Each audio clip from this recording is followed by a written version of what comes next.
Welcome in, ladies and gentlemen, to Tabor, USA. Derek Martin alongside Brian Bertini. We've got Fremont-Mills hosting Woodbine tonight for a girl-boy doubleheader non-conference matchup, and a good chance to see the number 10 rated Woodbine Tigers as they come in with a fantastic record this season of 15-1. A recent loss to Coon Rapids Bayard maybe turned them straight a little bit in terms of refocusing. Fremont-Mills, their opponent tonight, at 11-5, coming off a strong showing in the Corner Conference Tournament. Brian Bertini alongside me tonight. It's good to see you here tonight in Tabor. Been a while.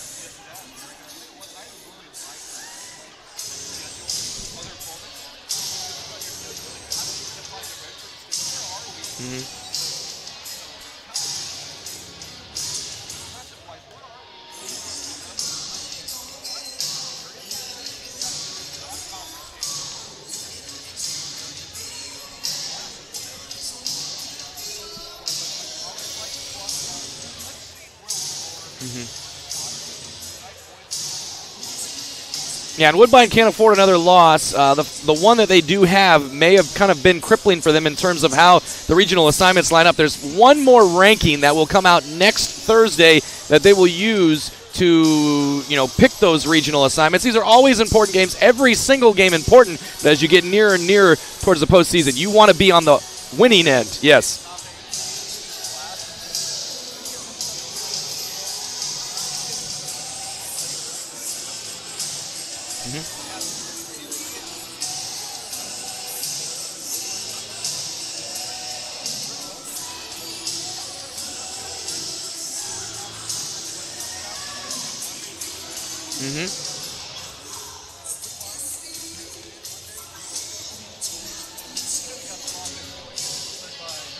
Charlie Pryor's outstanding, one of the best players, best outside threats in the area. Also Amanda Newton, Addison Erickson, all averaging in double figures this year. Izzy Weldon averaging in double figures for Fremont-Mills, but you got the Ewald sisters who would do a lot of different stuff, and the fantastic freshman off the bench in Ella Thornton. Looking forward to this one. We're going to take a quick break.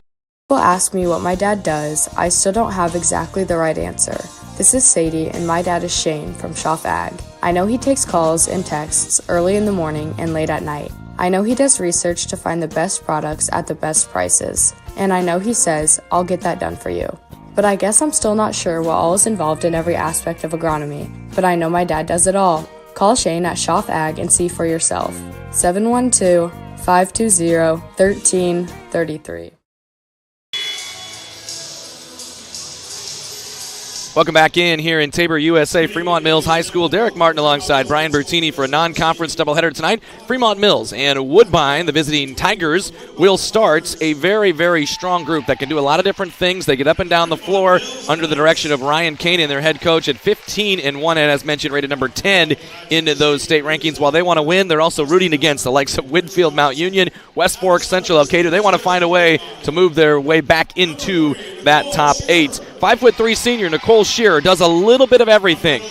Also, 5'5" senior Addison Erickson, 5'4" sophomore Charlie Pryor, 5'6" junior Nicole Hafer, and 5'5" junior Amanda Newton. So you've got 4 underclassmen, 1 senior in that starting lineup for Coach Kanan. This might not be their only trip around the top 10 here in the future. For Fremont-Mills, they are 11-5, coached by Brett Weldon, and they will start 5'9" senior Tegan Ewald, 5'4" sophomore Riley Ewald, 5'5" junior Macy Mitchell, 5'5" junior Izzy Weldon, and 5'5" junior Ellie Switzer. Like Woodbine, only starting 1 senior, and then they will come off the bench with 5'10" freshman Ella Thornton, who's having a fantastic season there for Coach Weldon. Looking forward to seeing how this one turns out. When it comes down to it, FM loves to play defense. Woodbine, they play a different kind of defense, but they would rather get up and down and score with you.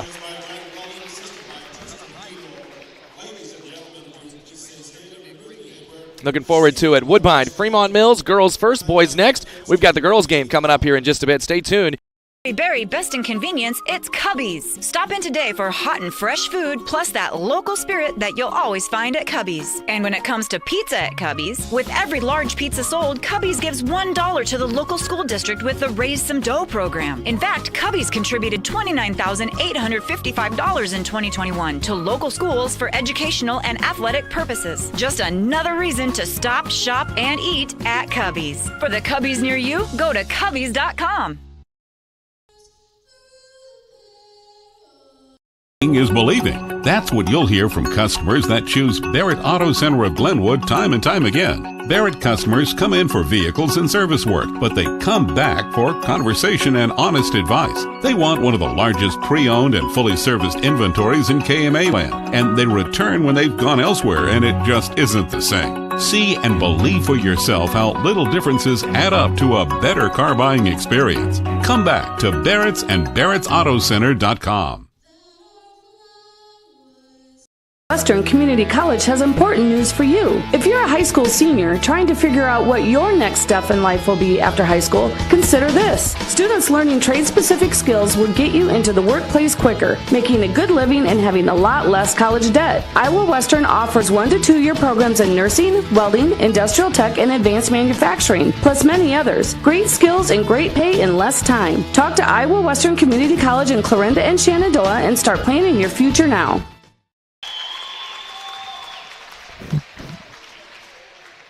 Welcome back in at Fremont-Mills High School, Woodbine. Fremont-Mills girls matchup first, boys matchup next. And Brian, what are a few things you're looking for here early on?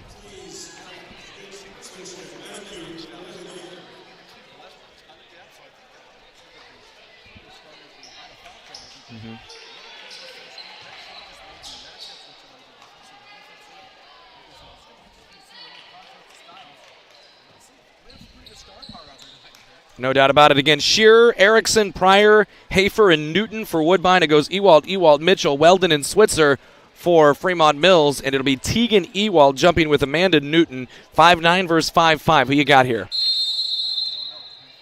All right, let's see. That was a very low toss, wasn't it? Yeah, it was won by Fremont-Mills.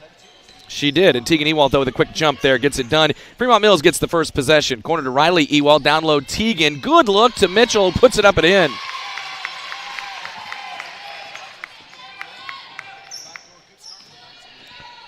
Here's a little pressure here against Charlie Pryor from Izzy Weldon. And actually, that was Nicole Shearer. She does get it off to Pryor. Addison Erickson pulls up, shoots a long two, no good. Rebound Ewald. Good start here for Fremont-Mills.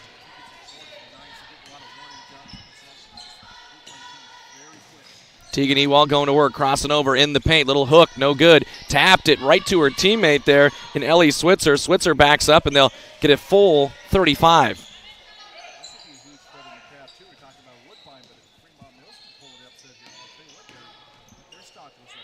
Three-pointer Mitchell, no good. Rebound backside. It's pulled by Addison Erickson. And now Fremont-Mills is picking up full court. And it's Weldon on the floor. And did they get a foul or a timeout? And it's going to be a foul called on Addison Erickson. So good job there by Weldon getting on the floor.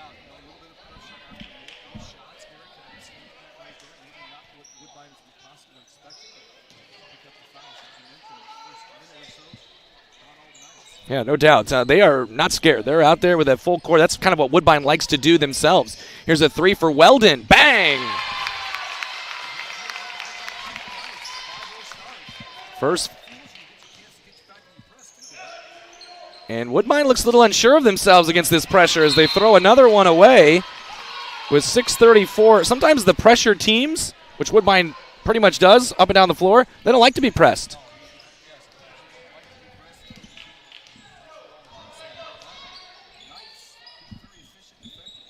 Riley Ewald along the right wing. She throws left to Weldon. Made one a moment ago from right there.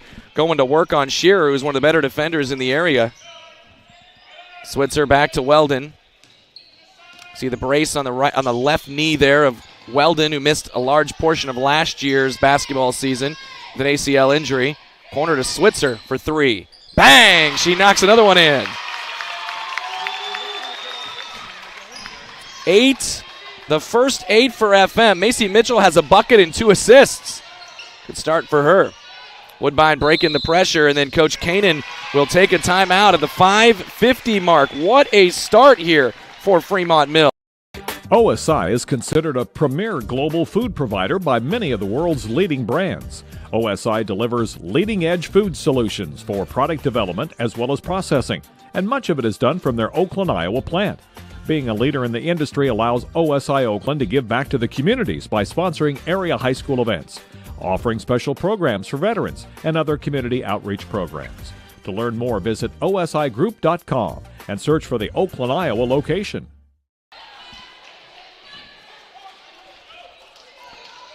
Woodbine takes the timeout after Fremont-Mills scored the first 8, 5:50 first period. Coach Kanan wanted to talk things over with his team. It looks a little shook right now. Back cut for Pryor, who puts it up and in. Nice job from her. Yes, and a good look from Nicole Shearer as they work the back cut perfectly. It's 8-2, stopping that run there for FM.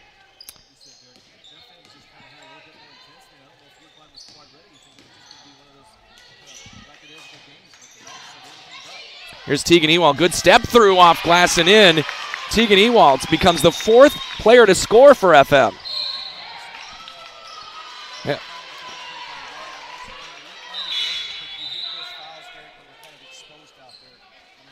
Yeah, and when Izzy was a freshman, one thing that she did struggle with, she was very, very aggressive defensively and would have foul trouble. Here's a 3 for Woodbine. Bang! And a nice one there from Nicole Hafer. And it's 10-5. Woodbine starting to settle in a little bit now, under 5 minutes. Riley Ewald thought about it. She's the only starter that hasn't scored. She wants to get in the mix, so she takes it to the hole and draws a foul. And the foul there called on Nicole Hafer. It is her first. Team foul number 1. Got the quick trigger there tonight over there. Already had that foul up. Ewald up and good with a free throw. So all 5 starters have scored in the first 2 minutes and 10 seconds.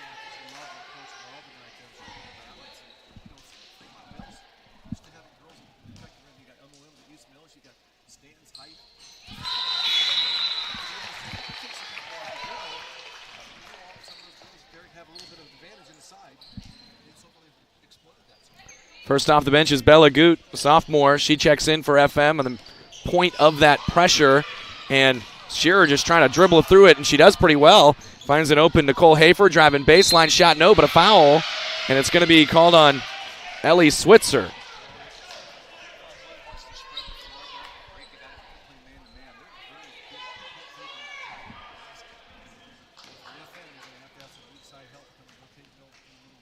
Hayford 24 to 45 from the line this year, misses the first one.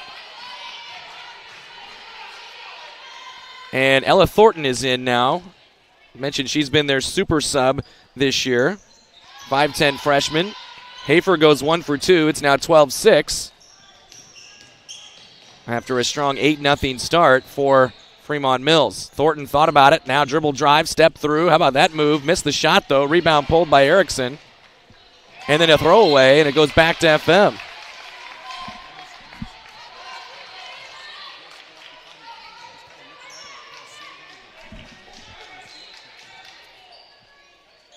Fremont-Mills with the basketball. They get it into Weldon. Weldon looking for a screen. There it is. She's looking for a jumper. Nope, instead hands it off to Goot. Bounce to Tegan Ewald. Ewald back to Goot. Open 3, right side. Bang! They've had 6 different girls score in the first 4 minutes.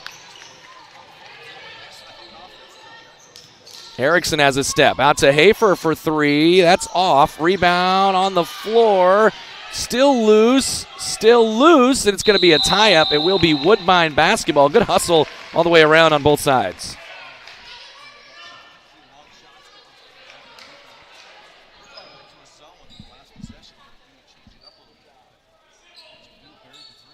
Well, FM played for the Corner Conference Championship on Friday and scored 19. They have 15 right now. There's a foul drawn. Nice drive by Hafer, who's going back to the line. Oh, yeah. Yep, and we've seen it in the past where, East Mills, Sydney boys one year played 4 or 5 times. And it was so grinding because everybody knew everything about the other team.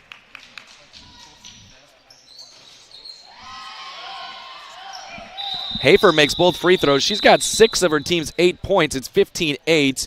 Trying to get a substitution in are the Woodbine Tigers, and they will.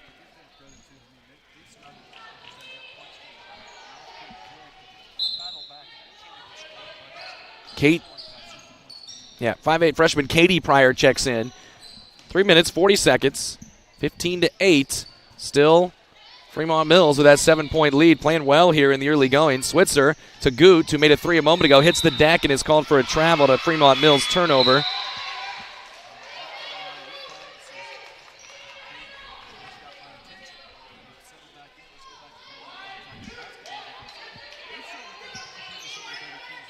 Yep, they've got a couple of wins over Exira Elkhorn Kimballton this year. And a good look. Good job breaking the pressure. It's Amanda Newton.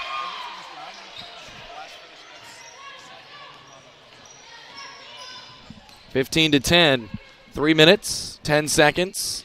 Tegan Ewalt to Ella Thornton. Thinking about a 3. She's got good handles, too, at 5'10". Go inside, outside. Long swing. Dangerous pass. Weldon. Weldon crossing over back to Tegan Ewalt. And in the paint, brings it to Madison. Madison to Goot. Goot and Weldon at 10 seconds, 8 seconds now on the shot clock. Back to Tegan Ewalt. Weldon for 3, right side. Oh, just a little short. Rebound fought for.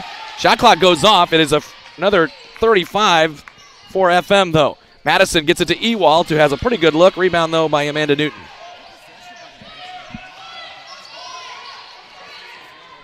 Man, Shearer is just 110%, 110 miles per hour the whole way up and down the court. Kind of a wild shot there. Loose ball on the floor, and Fremont-Mills comes up with it. Throw ahead to Thornton. Thornton trying to become the 7th FM player to score. Missed it. No. Madison follows. She's fouled and will shoot 2. I was going to say, Madison was the one who on the floor who got that offensive or defensive rebound, and then she comes all the way down and gets the offensive rebound.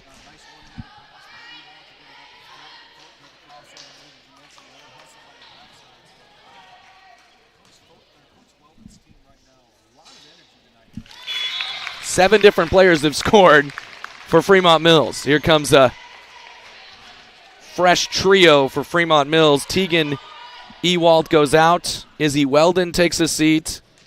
And Bella Goot goes out. And Emily Madison sinks the free throw.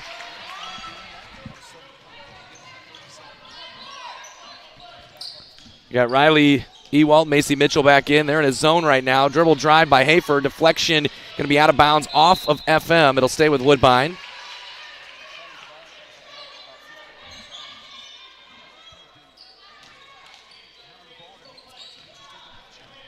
All right. Is this a box and 1 on her right now? Looks like it. They've got Emily Madison tracking her. Maybe even a triangle and 2 of some sort. Dribble drive by Hafer. Good move by her. Excuse me. Yeah, that is Hafer. She must have snuck in during one of those timeouts, and she's got 8 points. 17-12. By the way, Lily Barber, another Fremont-Mills player that has played. I think that's 9 that have played for Coach Weldon and 7 that have scored. Thornton thinking about it right wing. Little hesitation, dribble to Riley Ewalt. Good roll by Thornton, can't finish, and out of bounds off of Woodbine. It'll stay with Fremont-Mills.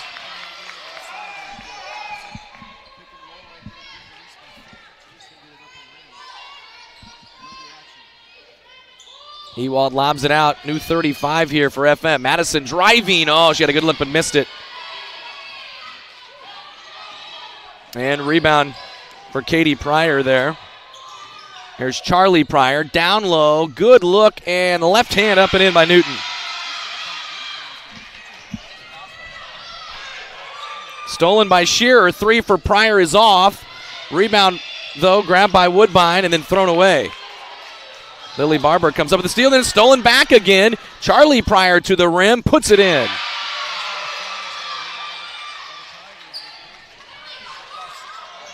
Yeah, 17-16, and there's a timeout. Coach Weldon, they're about ready to have a 5-second violation. He gets the 30-second timeout. This was once an 8-point lead.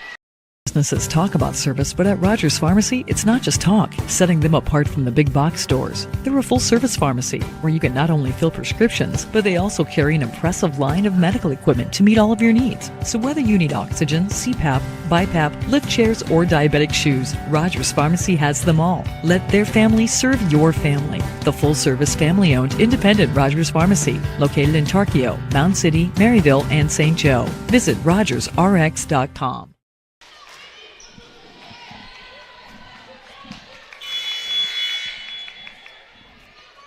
And welcome back on our KMA Extreme. Derek Martin and Brian Bertini. This has been a wild first quarter. Red hot shooting from FM. Gave them an early lead, but Woodbine and their scrappiness has them within 35 seconds.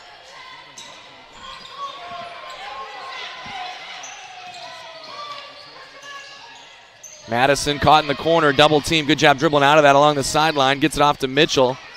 There's about a 3-second difference between the shot clock and the game clock. Long swing across Madison. Madison. Thornton. She'll try a three-pointer. Bang! 8 different players have scored. 5 seconds. Charlie Pryor way downtown. A little short. And a rebound picked up by Madison. And that will end the first period. A fun first period. 20-16. Fremont-Mills. Looking for unlimited super fast internet you can always rely on? Look no further than FMTC's fiber internet. With so much relying on your internet these days, you need a connection you can trust. You can work from home, video chat, stream your favorite TV shows, and more without worrying about the stability of your internet. You could have what everyone else wishes they had. Your connection to the world, FMTC. Hi, this is Alan at Hawkeye Ford, reminding you that we are your destination for new and used vehicles in southwest Iowa. We accept many options for trade-in with or without wheels to get your deal done. Hawkeye Ford is also your southwest Iowa WeatherTech headquarters, so come on down with whatever you need to get done to get into a new vehicle for you and your family.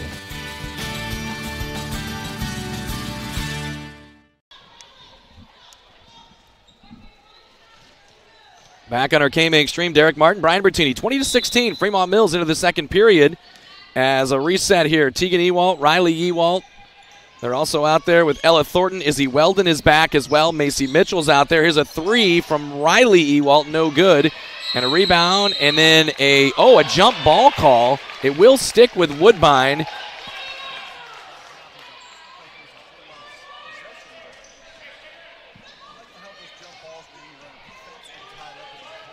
Yep. Nicole Shearer, Charlie Pryor working against the pressure. Nicole Hafer's out there. Addison Erickson is back.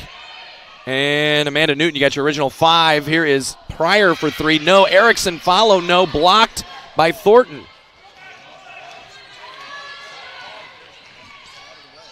Izzy Weldon hurries it into the front court. 40 seconds into the second period. Riley Ewald going to work. Corner 3. Weldon. Bang!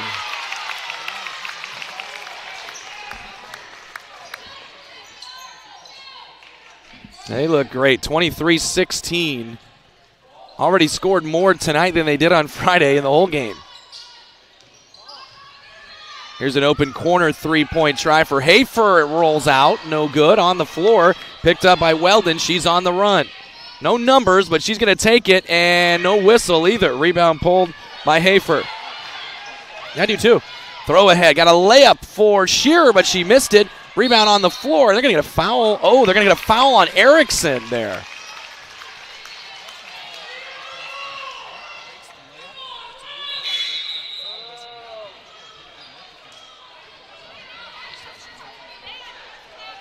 And 2 fouls on Erickson. Going to take her out of the game, bring Katie Pryor back in. And now the pressure here. Does allow them to set that up. But you feel a little better. You got both Ewalds out there. You got Weldon out there. You got Thornton who can handle. And they do get it ahead to Weldon. Little start and stop drive. And now draws the foul and will get 2 free throws.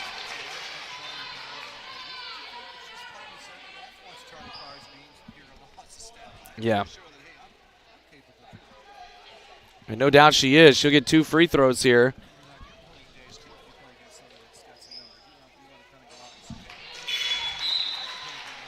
Yeah, I didn't want to hurt him, but I wanted to go right at him. Is basically what you're saying. Yep. Izzy Weldon now with 8 points. Ella Thornton takes a seat. Yep, Ellie's, this is their biggest lead, 25-16. Yes, and 8 in a row total. You know, when it got to 17-16, you're thinking, well, here comes Woodbine, the state-rated team, but FM has answered right back. Lob out top, good catch by Hafer. She's attacking always and has a pretty good look, but missed it. Long rebound by Macy Mitchell. Off they go. Ewalt to sister Ewalt. It's up and in. Riley to Teagan. 10 in a row for Fremont-Mills. Oh, out of control. Shearer gets bailed out. They're going to call it on the floor. No shot. Shearer runs a little fast, doesn't she? I mean, in terms of just a little bit. Yeah. Switzer gets her second foul. It's going to bring Ella Thornton right back in.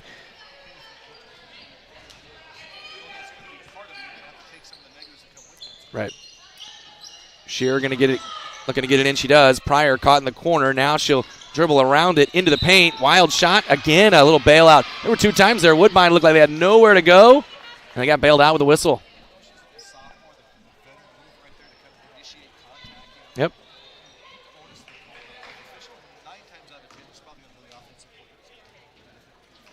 Pryor's free throw is a little short. By the way, Ellie Switzer with 3 fouls. Also 6 team fouls now. So Ellie's out.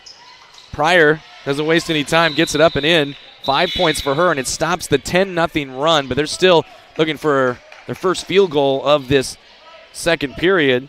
Amanda Newton is out, and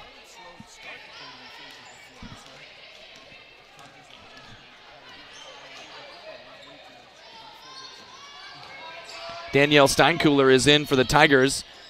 Ella Thornton, high post, underneath. Ewalt stepped on the baseline there and a turnover.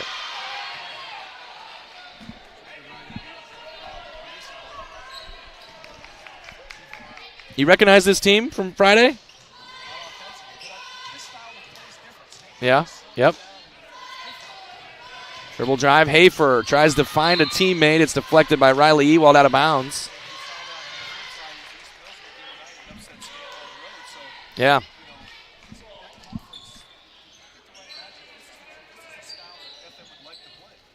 Ooh. Good hit the deck, but was right up. She didn't want to give a free look for Nicole Hafer, who's been hot. Pryor to Hafer, tries to get it to Hafer, and then an out of bounds, going to stay with Woodbine. 16 on the shot clock.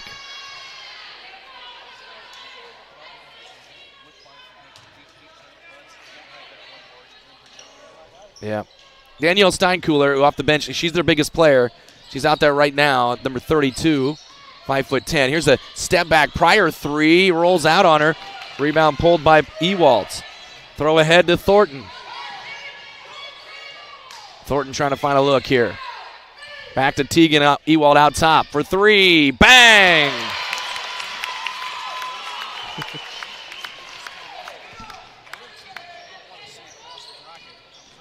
Six threes for Fremont-Mills, up 30-17, their biggest lead. Pryor tries to answer. Bang! She does.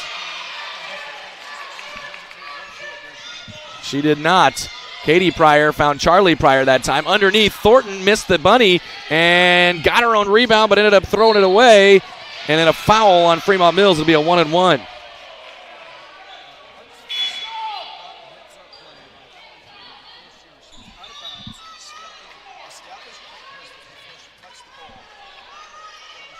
We got to go 1-and-1. Yeah, they were about ready to throw it in there. Riley Ewald called for the foul. Her first. Team foul number 7. And so Charlie back to the line. She was just 1 out of 2 her last time. Yeah.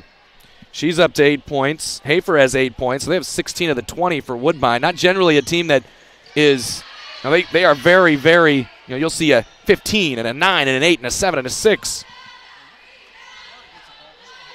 No, I know. Yeah. I like this.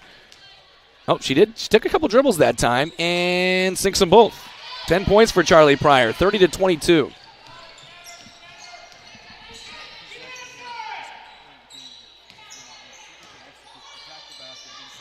Ella Thornton's going to try a three. It's short. Long rebound. Tracked down by Goot.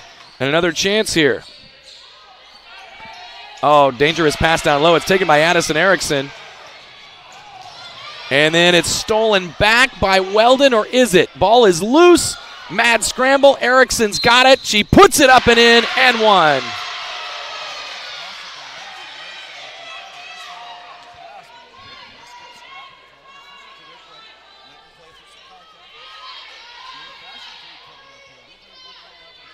First hoop for Erickson, who averages double figures. And suddenly, Woodbine is within 6 and nearly got her own rebound. They will get a rebound, though. Tracked down nicely by Amanda Newton. Right now, she's going to try another one. Bang! Yes, 13 for Charlie Pryor. 30-27, back within 3. It was a 13-point game just a second ago. Here's Madison with a good look. She missed it, though. Rebound.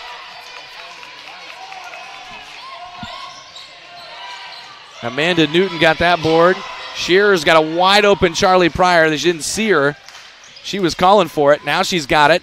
Hands it off to Hafer. Good defense by Weldon, but she got, travel first. Travel on Woodbine.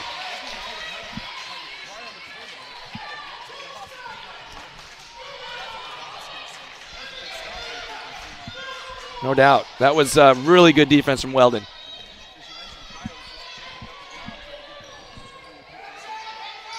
Emily Madison, right wing. And Erickson just reaches in and picks up her third foul. And it is going to be team foul number 6. Yeah, I'm going to double check here when they put this up. So she's going to go out of the game.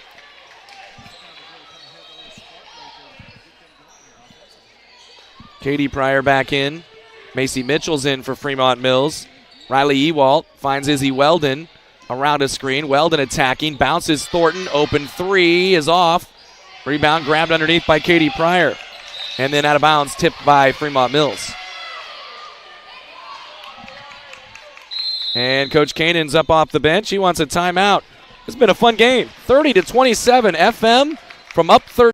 America is choosing to be a healthier nation. That's why so many people choose a Health Mart pharmacy. Health Mart pharmacies are locally owned, and they offer a full range of vitamins, non-prescription medicines, cold remedies, and convenient items for you and your family. And when it comes to having a prescription filled, you can always count on your Health Mart family pharmacist to do it right. Take your next prescription to Oakland Pharmacy, your independently owned Health Mart pharmacy in Oakland. Health Mart, taking the time to listen and care.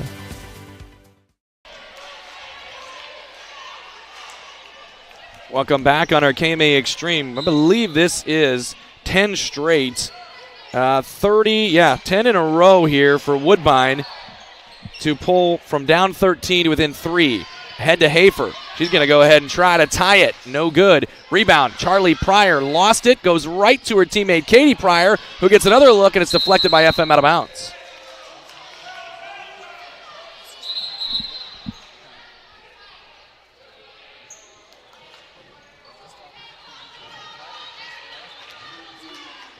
And Shearer's got an open look for Katie Pryor. Blocked by Thornton, but a late whistle and a foul. And so that's her second. It'll put Katie Pryor to the free throw line. Now, there's a lot of Pryors in Woodbine, and I do believe this is correct. So I'm going to go for it. Katie Pryor is a triplet. Jax and Brody play on the boys' side of things. And we will see them a little bit later. Katie Pryor goes 2 for 2. And then Charlie is a cousin, by the way. Makes it 30-29. That's 12 in a row here from Woodbine. No doubt. And a missed shot by Ewalt. She gets her own rebound and then draws the foul to get 2 free throws herself.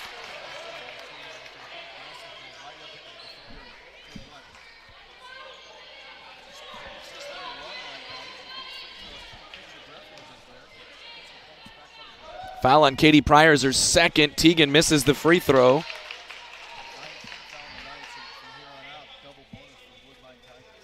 By the way, the triplets are younger siblings of Lane Pryor, the Beast, who's now at Northern Iowa playing football. Teagan Ewalt 1 out of 2, now 31-29. It stops that, 12-0 run. And nearly threw it away. Shearer does throw it away as she just tried to save it in. Steal for Weldon, who throws it right back away.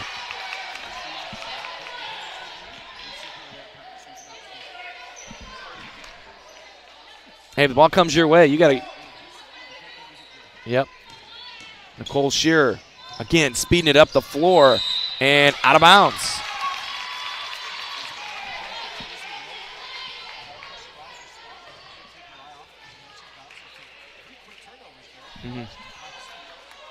That was just great. Again, Izzy Weldon, great movement of the feet, cutting her off along the sideline. Right, there's a lane for Izzy Weldon. Puts it up, no good, no whistle. She got to watch a foul, though, and she's going to get it. Rebound by Hafer with 1:56 left in the half, and it's going to go to the other end. It's the 10th team foul.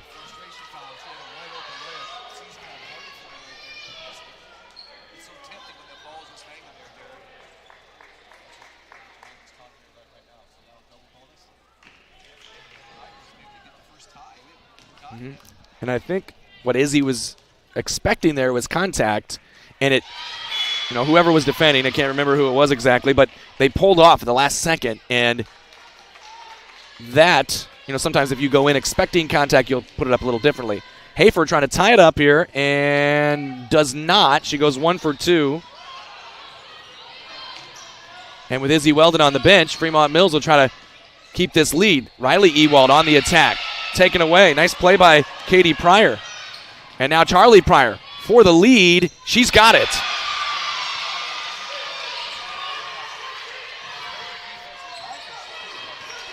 (32-31). 90 seconds left. This is their first lead for Woodbine. Teagan Ewald. Looking, driving baseline. Good feed to Macy Mitchell. They started the game this way. She puts it up and in.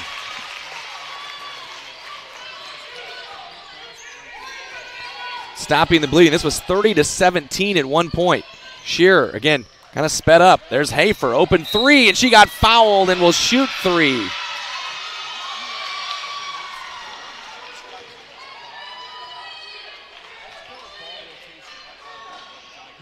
All right, so let me go back here. It was 30-17. This is a 15. It was a 15-1 run. Now it's 15-3. And they're trying to add to it with 3 free throws here from Hafer. She misses the first. Hafer already 9 points. Charlie Pryor with 15. Yeah, it was. So earlier this year, Woodbine played and beat Cherokee. You know the style that they play. How do you think that game looked? Yeah, and just in terms of watching it, it would make you tired, right? Hafer ties it up at 33 now, trying to take the lead, and she's got it. 34-33 Woodbine. By the way, Izzy Weldon right back in.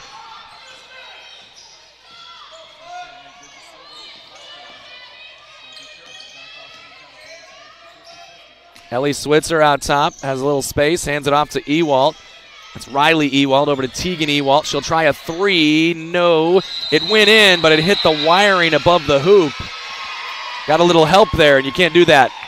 Doesn't count. So a break there for I don't know. Is it a break for Woodbine? I suppose. Yeah. Yep. They do take Izzy Weldon out of the game. Don't want her to get a third. They got Macy Mitchell coming back in. Got Bella Goot coming back in. There's just a lot of substitutions for Fremont-Mills.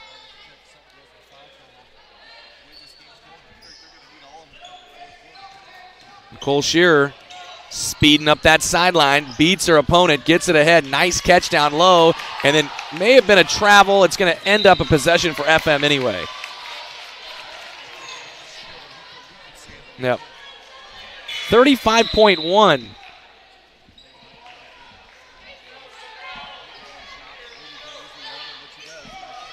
Yeah, they did reset. They got the shot clock reset. Here's Weldon. Teagan Ewald also right back into the game.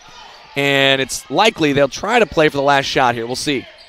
Down by 1, 34-33. Yep, Coach Weldon, that Izzy kind of take the air out of the ball here. This is the first time we've seen anybody do that in this game.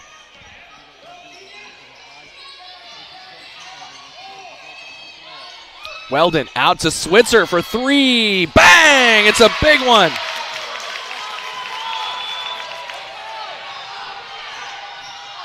And back the other way, Charlie Pryor. Here's Hafer for 3. That's no good. Long rebound. Izzy Weldon's got it. The clock will run out. And what a first half it was. Fremont-Mills led the whole way, lost the lead, but they have the lead again, 36-34. Erica from Total Farm Solutions, west of Carson. We're excited to offer growers yet another way to increase their profits. We made this decision with input from our customers to go with a proven company, Pioneer. Pioneer Seed is a leader in the industry, and we are anxious to talk to our customers about the benefits of planting Pioneer. We wanted to take advantage of this opportunity for our customers. Contact me today at Total Farm Solutions, west of Carson, to find out more about how planting Pioneer on your acres can help your operation. Do more with your money at TS Bank. Whether it's saving a little extra cash each month or creating a long-term strategy, their goal is to help you transform your financial life. At TS Bank, they ignite prosperity by helping clients do more with their money. Visit one of the Southwest Iowa locations in Trainer, Council Bluffs, Atlantic, or Corning today. TS Bank, member FDIC. Halftime here in Tabor, USA. Fremont-Mills High School, 36-34. Up and down, back and forth. FM led by as many as 13. Lost all of that lead, and then a 3 from Elliot Switzer gives them the halftime advantage. That was fun.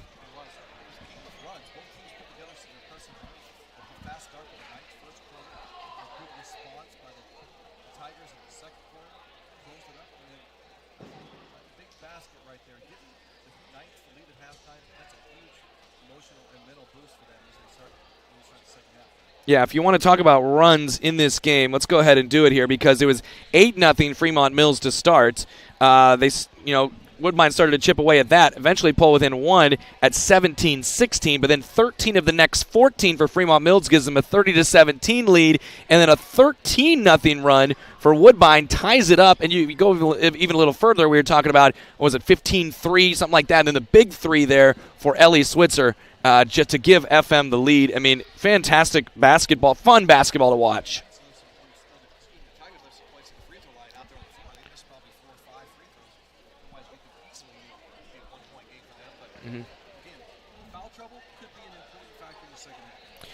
Woodbine is 11 of 16 from the free throw line, while Fremont-Mills shot 7 of 8. They were very good there at the line. Taking a look at what FM has done here in this first half, they don't have anybody in double figures, but the amazing thing, in that first quarter, they had 8 different girls score, and 8 different girls currently have scored in this game. 8 points for Tegan Ewald and Izzy Weldon.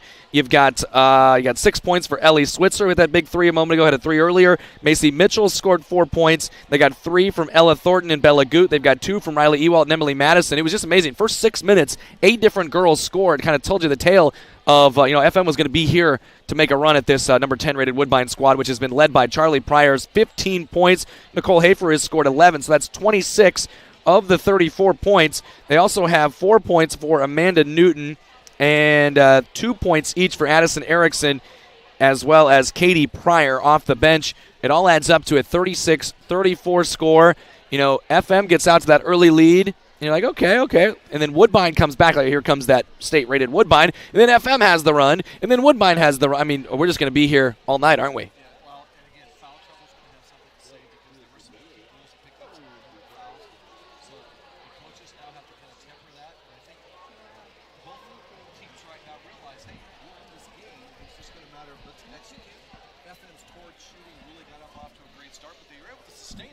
Yeah, 7 threes in that first half for Fremont-Mills. You know what?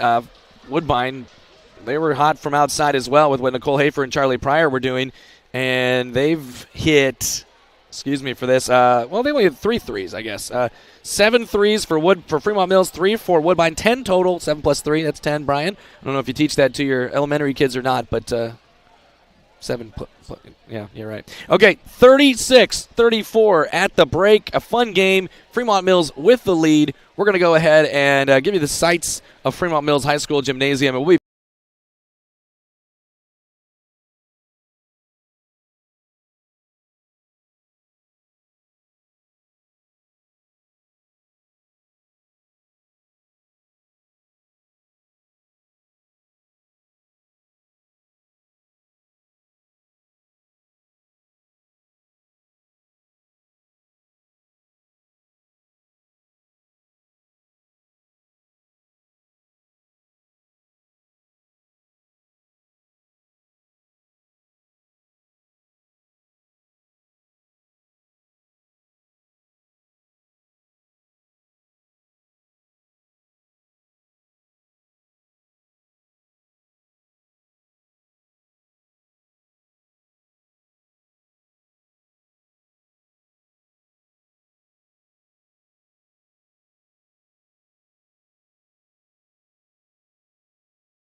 And welcome back in on a wonderful, wonderful evening here on a Thursday night. KMA Extreme, KMAland.com. Derek Martin, Brian Bertini.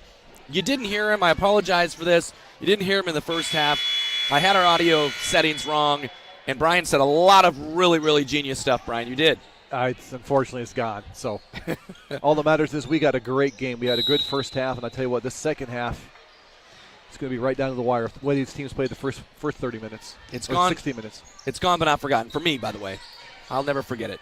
Tegan Ewaltz, Riley Ewaltz, Ellie Switzer, Macy Mitchell, Izzy Weldon, 36-34 FM with the lead and with the basketball here. Good dribble drive. Nice spin dribble there by Riley Ewaltz. Over to Tegan for three. No. Backside board tracked down by Izzy Weldon. Another 35-second shot clock. Weldon going to work, lost it, stolen away, picked up by Nicole Shearer, who's played every minute here for Woodbine. All the way the other way, left hand, no. Jump ball going to be Woodbine basketball. Good job there tying it up, Amanda Newton. Yeah, I think she wanted to go to Charlie Pryor on there, but she didn't have quite enough separation. Took it up herself, got the ball back, but the mentioned thing is they hold possession. They're looking to see if they can tie it here. Original starting five here for Woodbine. No good on the shot by Hafer. Follow shot is good by Newton, who gives them 3 possessions there and gets the hoop. Yeah, big job for them right there. They want to get tied early here, and like I said, we've kind of been a heavyweight fight, Derek, back and forth.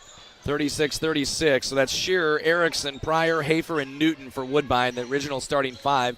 1 minute into the second half. Over to Izzy Weldon, pump fake, dribble drive, has a lane, has a layup, and it's in. Again, good quick steps by Izzy Weldon right there. Nobody coming over from the weak side for the Tigers to help. Knights back in front. Shearer with a throw ahead to Erickson, who's been pretty quiet and in foul trouble, and she forces that one in. That was not an easy shot, Derek. Not by any means. She has 4 points.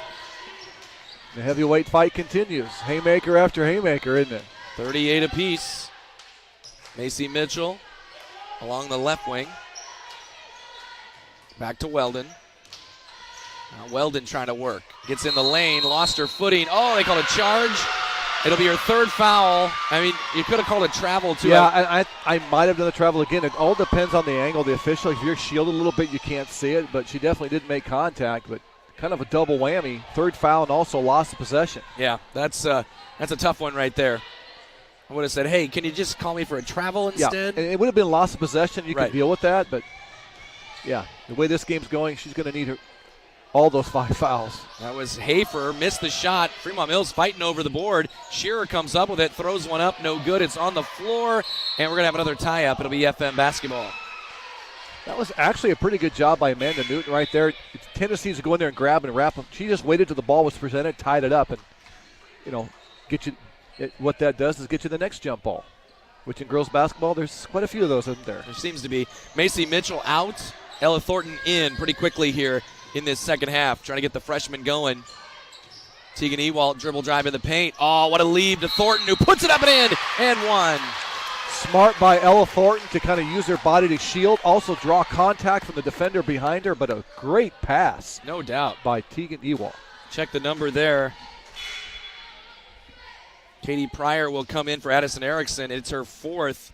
She was called for that foul. Weldon out, too, with the 3 fouls. 4th foul on Addison Erickson right there. That's a huge piece missing for the Tigers right now, Derek. Thornton finishes the 3-point play. She's got 6. Well, right now, the Fremont-Mills has kind of answered every time that Woodbines kind of throw a punch. They've answered with one of their own. It's Bella Good, by the way, who comes in for Weldon. Good defense. Riley Ewald sticking with Shearer. Good leave underneath. Newton puts up a shot. No. Blocked by Ewald. Gets it back. Throws it away. Taken by Thornton. Great defense all the way around for Fremont-Mills, which is generally what they're, kind of known for. But they've showed the offense here tonight. Corner look for, oh, man, she was wide open. Has hit a couple of threes. Tegan Ewald stepping around. Tough shot. No good. Rebound pulled by Hafer. Throw ahead to Shearer. Shearer's got what a step through. She puts it in. That's hard to do, Derek, right there, to know what you're going to do ahead of time and then execute it. Great move by Shearer. First bucket of the game for Shearer. Lob down low. Good catch, Ewald. A little jump ball from Riley to Tegan. Work on that at home, and she draws the foul. Well, if any indication here, the first couple minutes, they must have been up in the halftime just running in circles because the energy is still there, isn't it? It sure is. 4:59 left in the third. 41-40 FM. foul there was called on Hafer, her second. In the lane, thrown away, taken by Amanda Newton. Thornton mistimed her jump there. You can see her saying, my fault, as she runs up the floor. Shearer's going to try a three. Bang! Tell you what, she's come to play here, and just like that, the Tigers back in front. 5 in a row there for Shearer. Makes it 43-41. Woodbine. Oh, did they get away with a double dribble? Maybe not. Tegan Ewald. Hand off Goot. Goot attacking left hand. Rolls in. Nice job by Goot right there. Bella with a nice little curl rim and got that basket. And again, ties this thing back up at 43. 15th three-pointer of the year by Shearer. There's a loose ball. Pryor said, I'm going to sit on it and see if I can get it. And it's going to be another jump ball. We'll stay with Woodbine. So you go back to Amanda Newton tying that one up earlier. That matters. Always a little hesitant as a coach when that ball's laying out there and people are sitting on it and there's ankles and rims and knees and elbows. And when you get this time of year, you don't want to lose a player on something like that, Derek, as we approach tournament time. 43 apiece. Tegan Ewald out. Emily Madison in. Lob out top to Katie Pryor. Madison doing a great job moving her feet. Back out to Shearer. Hit one a moment ago. She's thinking about it. Bella Goot trying to stay with Charlie Pryor. She still wants that three, doesn't she? Go back cut instead to Charlie Pryor. Scoop shot. Rolls off. No good. Rebound by Emily Madison. And she better watch her back because here comes Charlie Pryor. She does a good job of keeping possession. Fremont-Mills around to Switzer. Switzer out to Riley Ewald for three. Bang! Job by nice kick out execution, but what a job by Switzer right there. That's a big three. And boy, I tell you what, they just keep trading shots, Derek. 46-43. FM back up by 3. Their 8th three of the night. Shearer trying to answer. No. Rebound on the floor. Picked up nicely there by Bella Goot, and off she goes. Riley Ewald. Corner to Switzer. This is important because Tegan Ewald and both Izzy Weldon on the bench right now for the night, so they're getting some pretty good production, Derek, with two guys, two key components out. Yeah, stepping on the sideline there was the call. That's the second time we've seen that tonight, right in this, about the same spot, wasn't it? Switzer lost track of where she was. So have I. This game's been up and down. I agree, and there's been no stoppages for quite a bit here as we are down to 3:05 left in the third. Charlie Pryor out top against Goot, attacking, left hand, no. Follow, Newton, no, but a foul. So much attention drawn to Charlie Pryor. 3 white shirts went over there. Somebody forgot to box out the girl on the backside, Amanda Newton. She's got 3 offensive rebounds in this quarter alone, 4 total for the night. 6. They read the ball well. They anticipate where the shot's going to go and attack the rim. Foul on Emily Madison's her first, team foul number 2. Free throw here for Newton is good. Well, foul trouble. Sidewinder spin. Yeah, there. I mean, Weldon with 3. You've got Erickson with 4 for the Woodbine Tigers, and coach is trying to hold them off as long as possible, Derek, because, like I said, this might be whoever has the ball less at the end of the game. Ellie Switzer going out. It was Macy Mitchell that came in for her. Newton goes 2 for 2. Newton's going to take a little rest here. She's replaced by Danielle Steinkuhler, the 5'10 sophomore. 46-45, FM with the lead. Trying to just, steal some minutes here with Tegan Ewald, Izzy Weldon out. Goot to Mitchell, going down low and threw it away, or was it deflected? Yeah, I don't think anybody touched it. It was a tough angle. I think it kind of short hopped her post.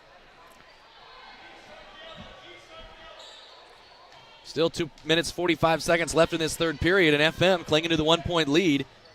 They haven't slowed down any since the break. Pryor, there's a back cut and overshot Katie Pryor, and it's turned over Woodbine. So back-to-back turnovers. I think Charlie thought it was tipped, but the official said nope, didn't see it tipped. Could have been tipped, but might have been tipped again by Katie Pryor. They're leaping for that one.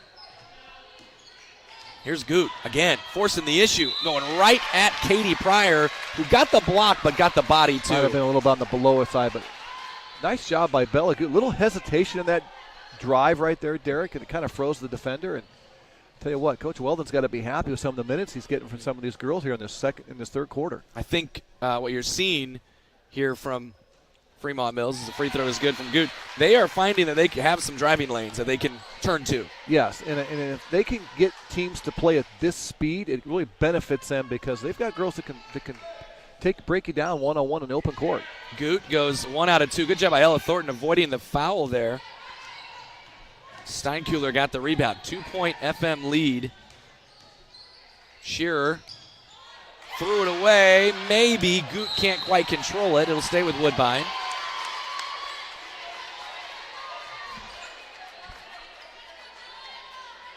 You know, you and I have seen enough basketball games where on that offensive rebound right there as Ella Thornton was hunting, I was like, there's the makings of a foul right there. She's going to come over the top. And for a freshman to hold restraint on that, that's huge, Derek. She knew exactly. She's played enough basketball herself. Good drive by Hafer. No good, though. Rebound grabbed by Thornton. Again, every minute that goes by here, Coach Weldon's feeling pretty good about see if he get these girls maybe the fourth quarter. Corner to Goot for three. In and out. Oh, that did everything but go. Rebound for Woodbine. Steinkuhler. Minute 45. Third period. Shearer speeding it up the floor all the way. What a block by Madison. Oh, what a foul, though, called.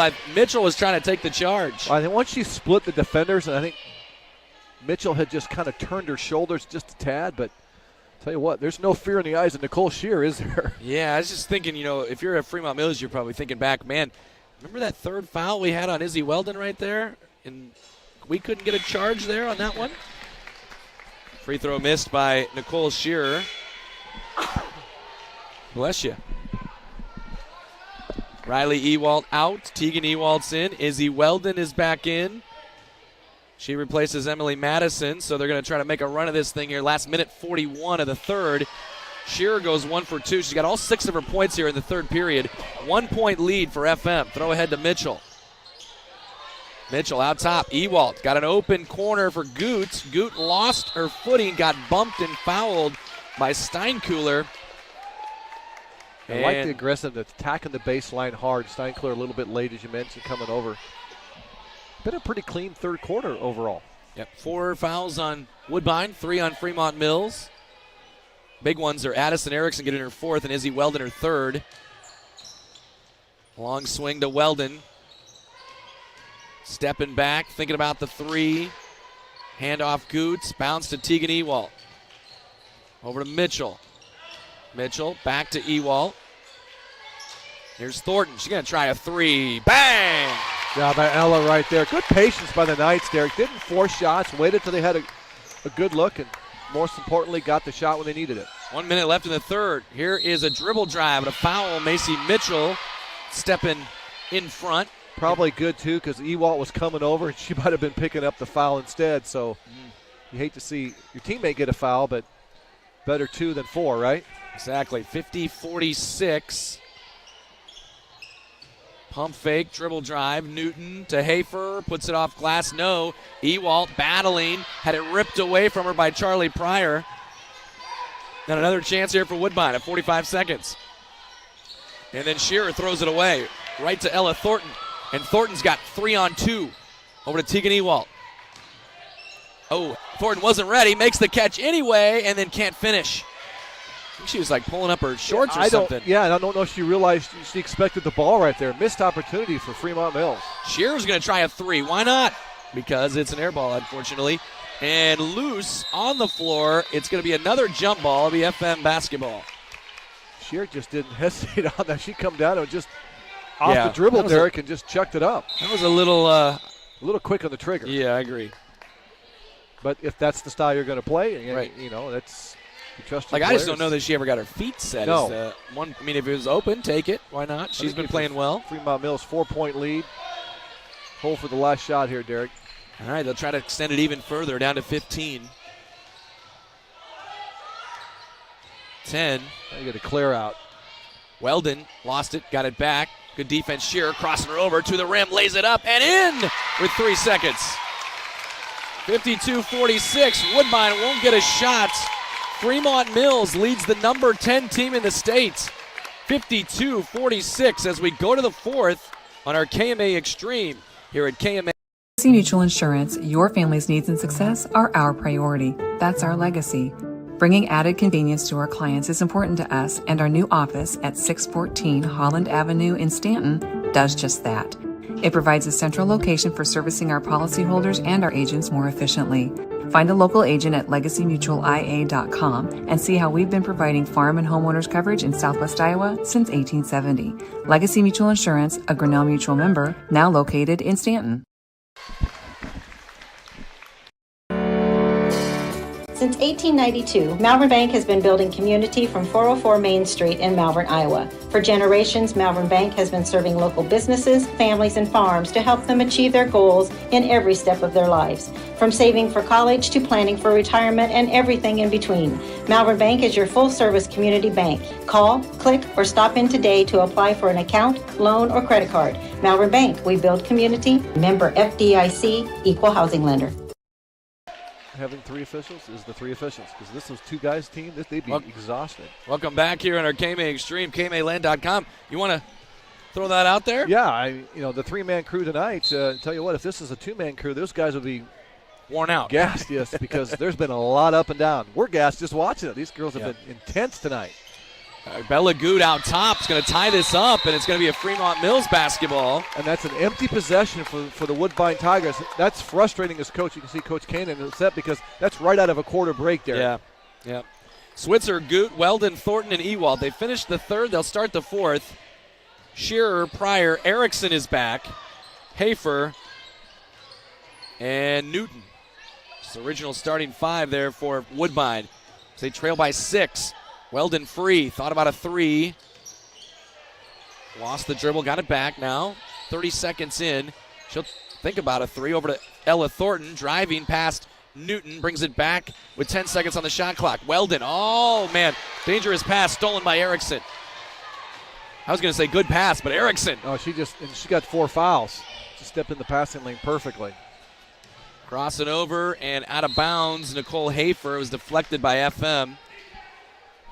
Which is, you're on your home floor. You're playing the number 10 team. You've led for the most. Well, and we've had a little bit of a run by the Knights, so we're probably expecting one for the Tigers here. Kind of how this game has been going.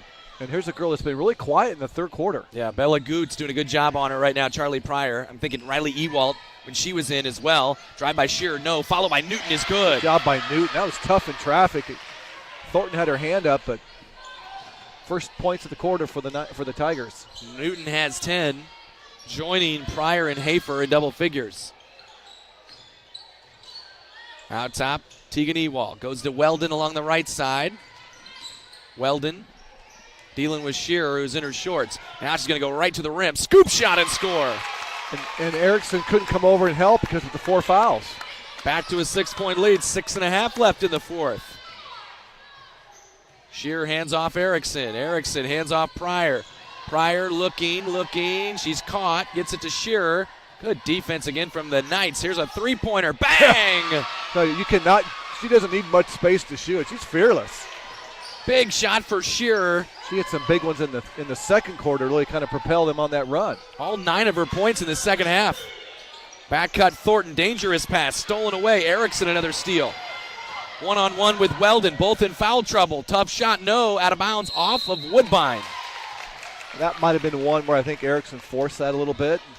Didn't have a very good angle. She was trying to avoid a charge. Yeah, 100%. She was going off Weldon to the side. was trying to make sure she wasn't going to pick up exactly. a foul. Two girls both trying to avoid the foul there. 3-point Fremont-Mills lead here in the fourth. Ella Thornton's open for a three. No good. We almost had a bang, didn't we? Yeah, it looked good, but it was long. Shearer hit a couple of threes in this second half. Addison Erickson going to try a three. Bang! There's your bang. That's a big basket. Just like that, Derek. Where are we? Right where we started. 54 all. 5 minutes, 20 seconds. Izzy Weldon, handoff. Bella Goot. Goot crossing over, going to the rim. Puts it up. No good, but a foul. Hey, well, I've been impressed with Bella changing hands quickly and navigating through traffic. Charlie Pryor called for the foul, her second. We get a little bit closer here to that bonus 15 foul on the Tigers. And Woodbine wants a timeout, I think. Yes. And we will take one too. 54 apiece. Josh with Shore Motor Company in Clarinda to remind you that we are your local Chevrolet, Buick, Jeep, Dodge, Ram, and Chrysler dealer. With straightforward pricing, transparent trade appraisals, and no finance manager to deal with, we make your purchase the easiest you've ever experienced. That's our promise to you. And with an express lane for quick oil changes open 6 days a week, our service department is sure to impress you as well. Shore Motor Company in Clarinda, proudly supporting local high school sports.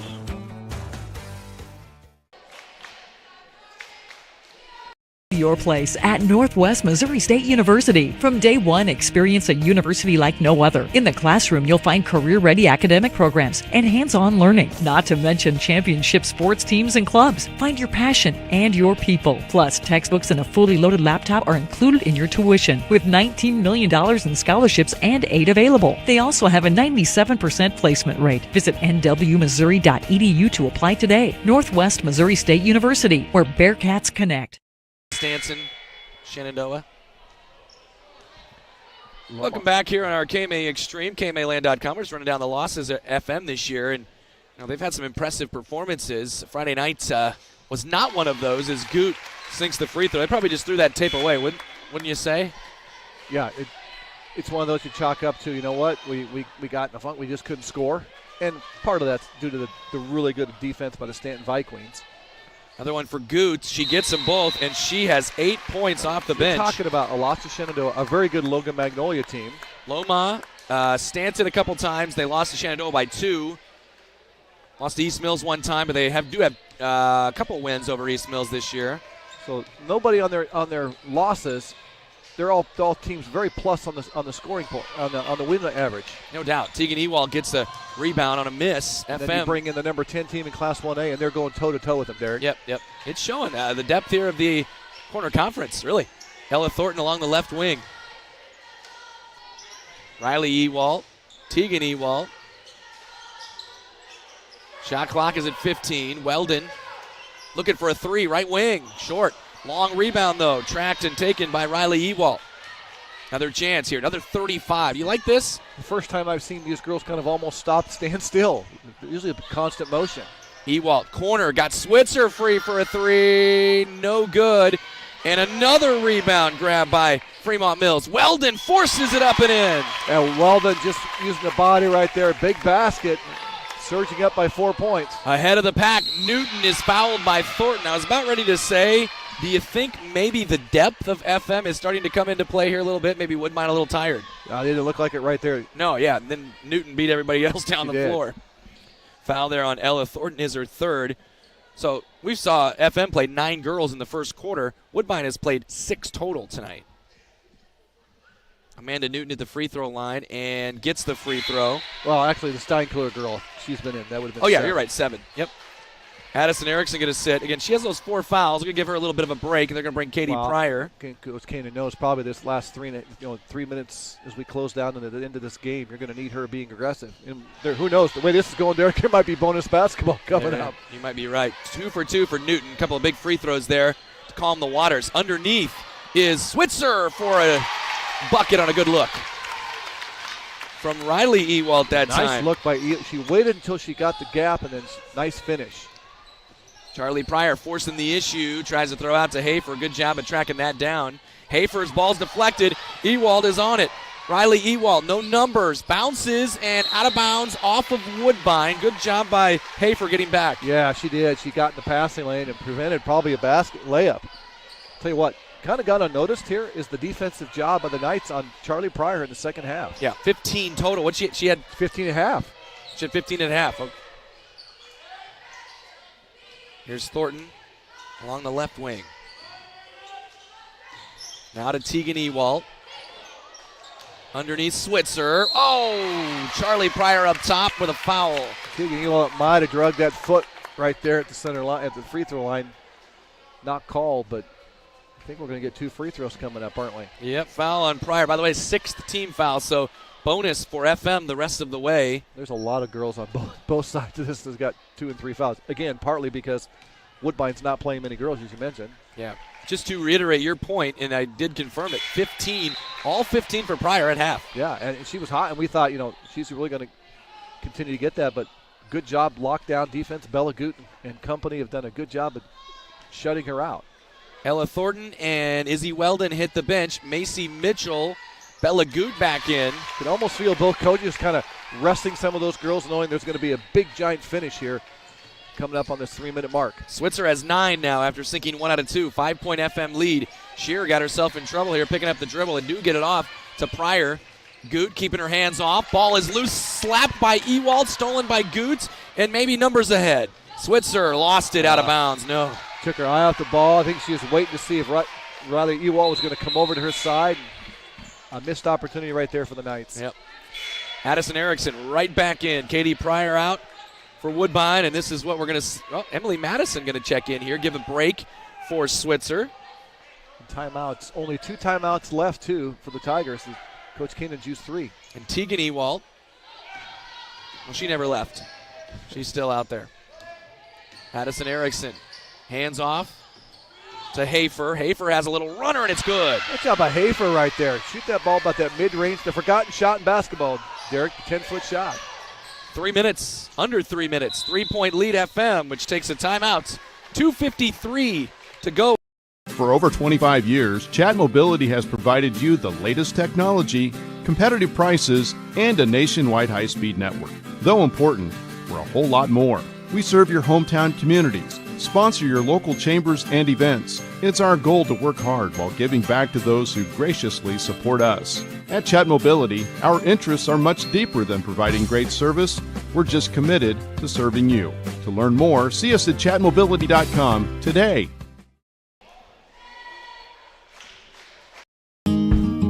At PCSB, we believe in helping our customers and our community grow, and service is how we do it. This is about making banking better. We are here to serve. We have an innovative spirit and a heart for people that moves us to do what's right. Because at the end of the day, we know what matters most. Visit us online at wearepcsb.com. PCSB, we believe in you. Member FDIC.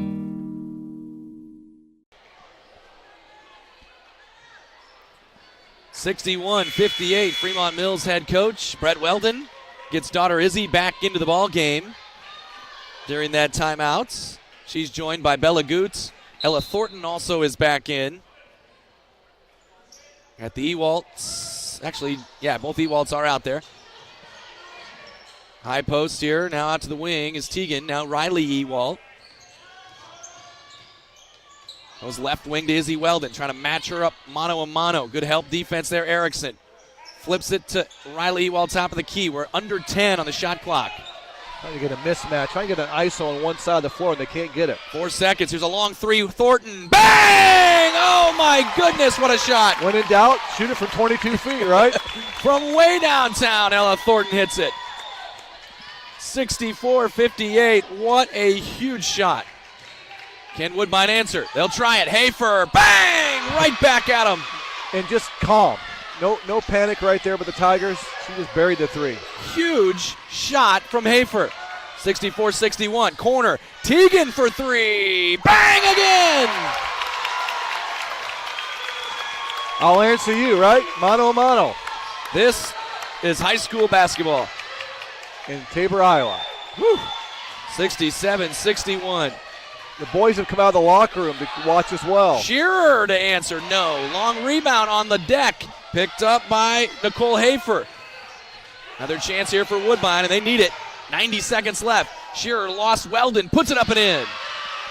Make sure Izzy's okay on the ankle. She is. And a timeout, or is it just could be a Woodbine timeout or an official's timeout? Full timeout, Woodbine.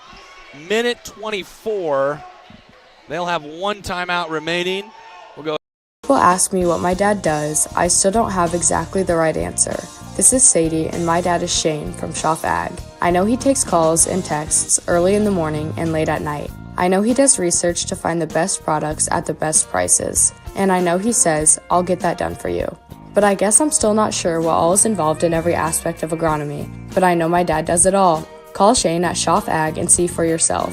712-520-1333. We've got a boys game coming up. We do have a boys game coming up, and here in our KMA Extreme, looking forward to it. 120 something or other left in this 4th period. Big time sequence. Ella Thornton hits a 3 just ahead of the shot clock from way downtown. Nicole Hafer answers with a 3, and then Tegan Ewald answers with a 3 before a Nicole Shearer runner. It's a 67-63. FM with the ball in the lead. Yeah, neither team in the bonus, although the next foul by the Tigers will put the Knights in the bonus. That's huge. And only 1 timeout left for Woodbine, so that's key, as they're only going to be able to stop the clock 1 more time. This has been one heck of a game. Riley Ewalt looking to get it in. She does to her sister, Tegan, with 1:20 on the clock. Now they got some numbers here, but they probably don't want to hurry too much. They get it off to Izzy Weldon with 1:15. 25 seconds on the shot clock. You know you're going to face man-to-man. Look for the ISO and see if you can get somebody breaking down on the dribble. She got to be careful of the 5-second count. Yeah, they broke it right there, didn't she? Yep. He switched hands on it. Now she gets in the lane, leaves it out to Riley Ewalt. 10 seconds on the shot clock. She'll pull up and shoot. No good. Rebound taken by Amanda Newton with 50 seconds left. Here comes Shearer in a 4-point game. Woodbine gets the stop. Pryor way downtown is short. Rebound pulled by Tegan Ewalt. That might have been a little far. They've got a wide open Goot ahead of the pack if they can find her. They do not. 35 seconds. Tegan Ewalt fouled by Shearer and will get a 1-and-1. Oh, a timeout. They get a timeout before the foul? I think he did. Got a timeout before the foul, so Nicole Shearer did not commit the foul. Kind of a break for the Tigers. Otherwise, that would have been a 1-and-1, Derek. Right, let's keep it here. 67-63. No foul on Shearer there. So 2 timeouts for the Knights, 1 for the Tigers. Inbounding here on the side we're at here, just on the half-court line. You got 24 seconds. Shot clock does not reset. Coach Weldon, I think, is going to look for maybe a 2-man game, I think, on one side. Derek, you want to see if you can get isolated. I would like to see a pick and roll, maybe going to Tegan Ewalt, going to the basket. Well, I don't think – you don't play this one out, do you, if you're Woodbine, though? There's only a 9-second difference. Unless you – and you're down 4. Yeah, unless you think you get a steal within 4 or 5 seconds, right. You're fighting the clock right now with just 33 seconds on it. Addison Erickson out because she has the 4 fouls. Katie Pryor's in for her. They get it into the back court to Ella Thornton, one of their better free throw shooters. Shearer's got a steal. Shearer misses the layup, but a foul, and she'll shoot 2. Ella had that ball just kind of hanging out there right there. What a great job by Nicole Shearer, just kind of underarmed Eric and steal it. So a win-win right now for the Tigers. Free throws coming up, and the clock stopped. So I'd have to look that one. They're going to call that on Weldon. That was not called on Weldon. Okay, 4 on her. Shearer sinks the free throw. It's now a 1-possession game. Again, they still have 1 timeout, and now Coach Weldon's going to use his timeout. So little strategy going on here, Derek. Coach Weldon calls the TO. It's a full one. Let's go ahead and take 30 seconds. Berry, best in convenience, it's Cubby's. Stop in today for hot and fresh food, plus that local spirit that you'll always find at Cubby's. And when it comes to pizza at Cubby's, with every large pizza sold, Cubby's gives $1 to the local school district with the Raise Some Dough program. In fact, Cubby's contributed $29,855 in 2021 to local schools for educational and athletic purposes. Just another reason to stop, shop, and eat at Cubby's. For the Cubby's near you, go to Cubby's.com.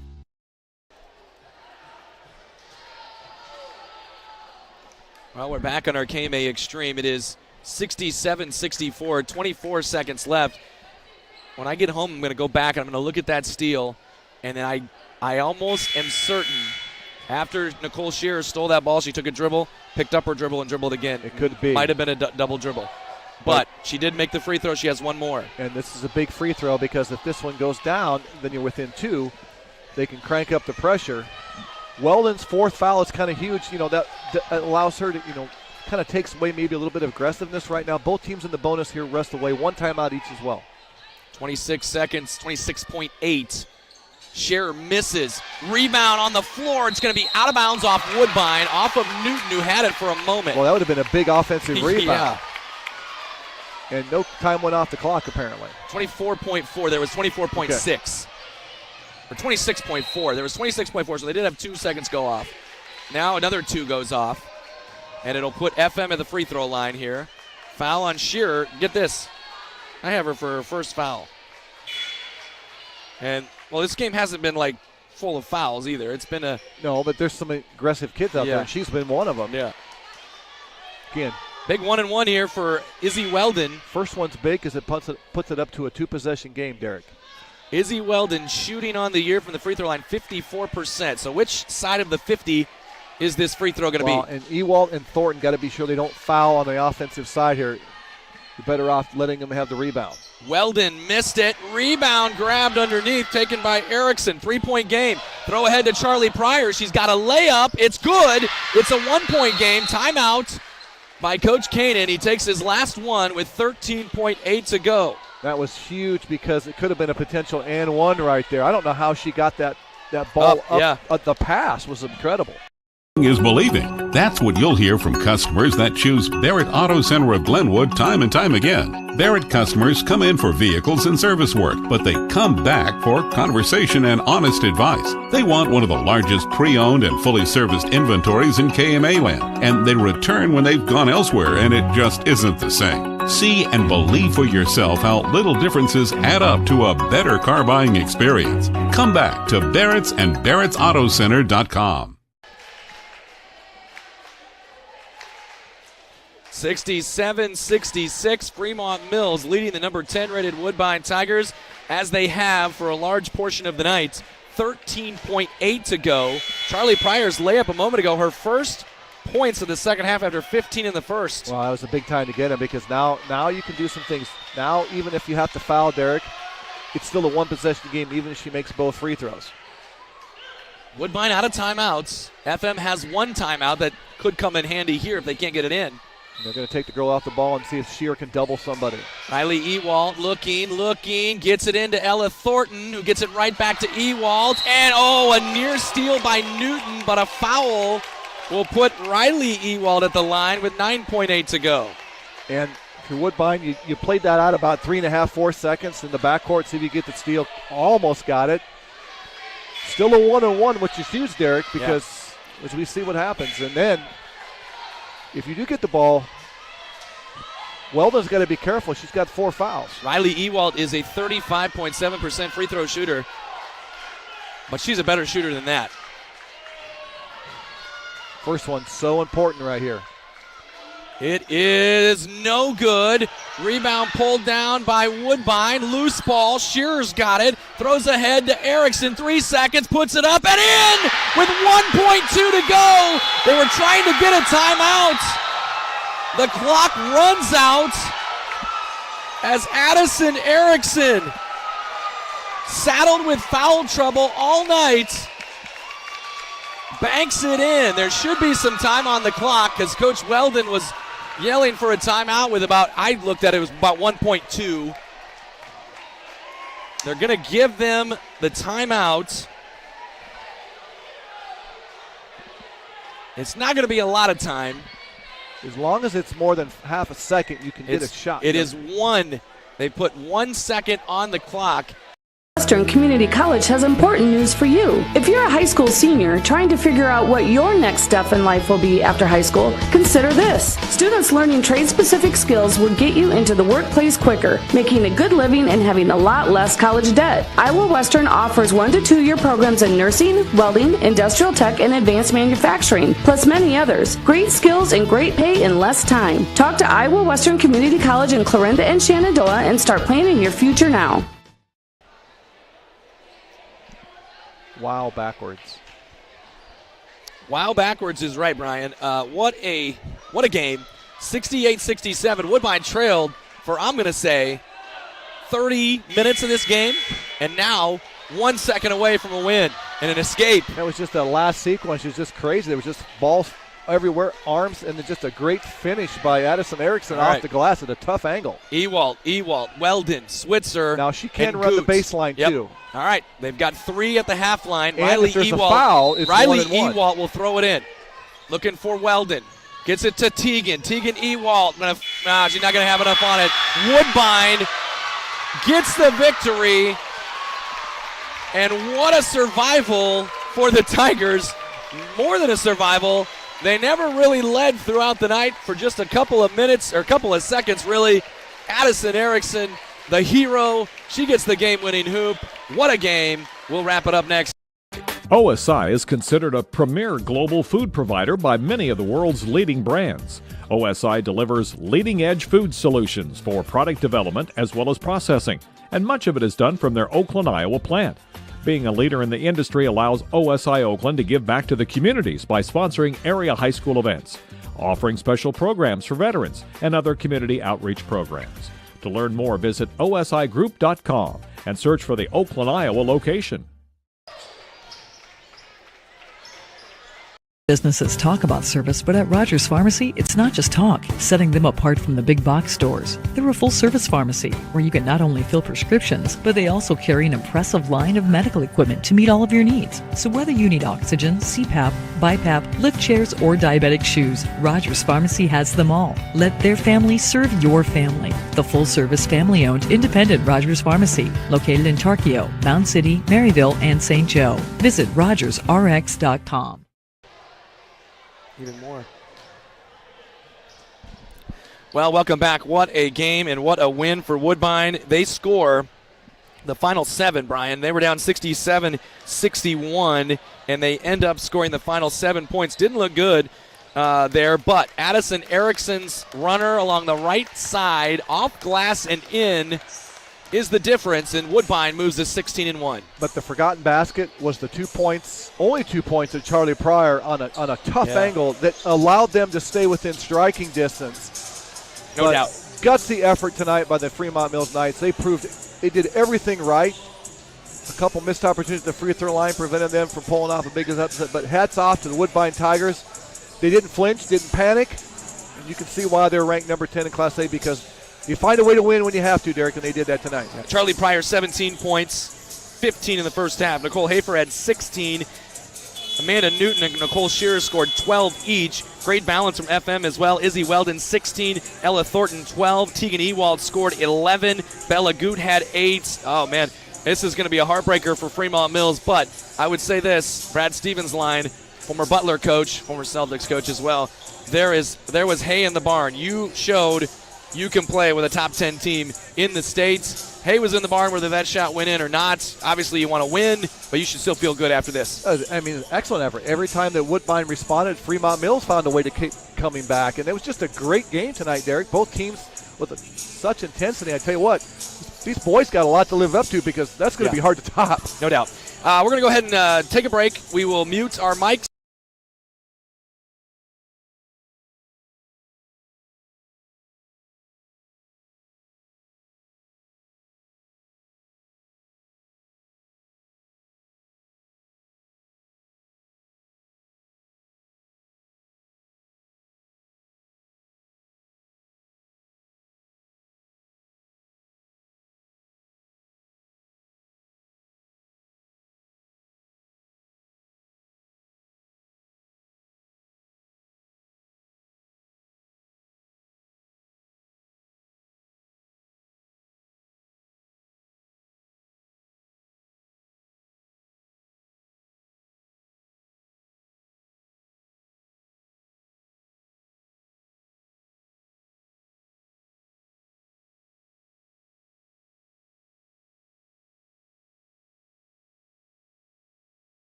Welcome back in on our KMA Extreme, KMAland.com. Derek Martin, Brian Bertini back here. Brian, they got a lot to live up to here in this boys game. They do. That was a wild game from start to finish. And tonight, the boys game, the nightcap, these two teams have had some pretty good success this season, Derek. Yep, no doubt about it. Woodbine has been playing very, very well here of late. Now, they were on a 5-game win streak before they lost to Arweva in their last time out, and I just did not know what to do with that. Everybody was beating everybody up in my Class 1A, 2A power rankings. I was having a really tough time. But Woodbine shows what they can do with wins over Tri-Center. That was a huge one. And their last win that they went out and won, beating a Tri-Center team that just beat Trainer, by the way, just kind of shows what they can do. Yeah, and it's probably up and down with you look at some of the youth on this Woodbine Tiger team, Carter Groover, Carson Kelly, and Gavin Kelly. They're all underclassmen. Broden Pryor, only a freshman. So you're going to get the little up and down, but you want a trend. I think Coach Kyle Bartles wants to see his team trending upwards in terms of more consistency. And tonight, a non-conference chance to showcase that ability right now tonight. Yep, absolutely. Woodbine, again, as you mentioned, coached by Kyle Bartles. They'll go 5'10" sophomore Carter Groover, who is a bucket. 6'3" sophomore Carson Kelly, 6' freshman Brody Pryor, 6'3" senior Kylan Rice, and 6' junior Gavin Kelly. Fremont-Mills will go with senior Ike Lemons, also senior Paxton Van Houten, senior Owen Thornton, senior Taylor Reed, and senior JT Mahaney, coached by Chelsea Zimmerman. And she's done a great job with this team, who's 10-6. Woodbine comes in at 11-5. So, the records are closer than the last game. We might see a double overtimer here, huh? Well, and you got a lot of senior leadership on the part of the Knights. They're not going to be rattled.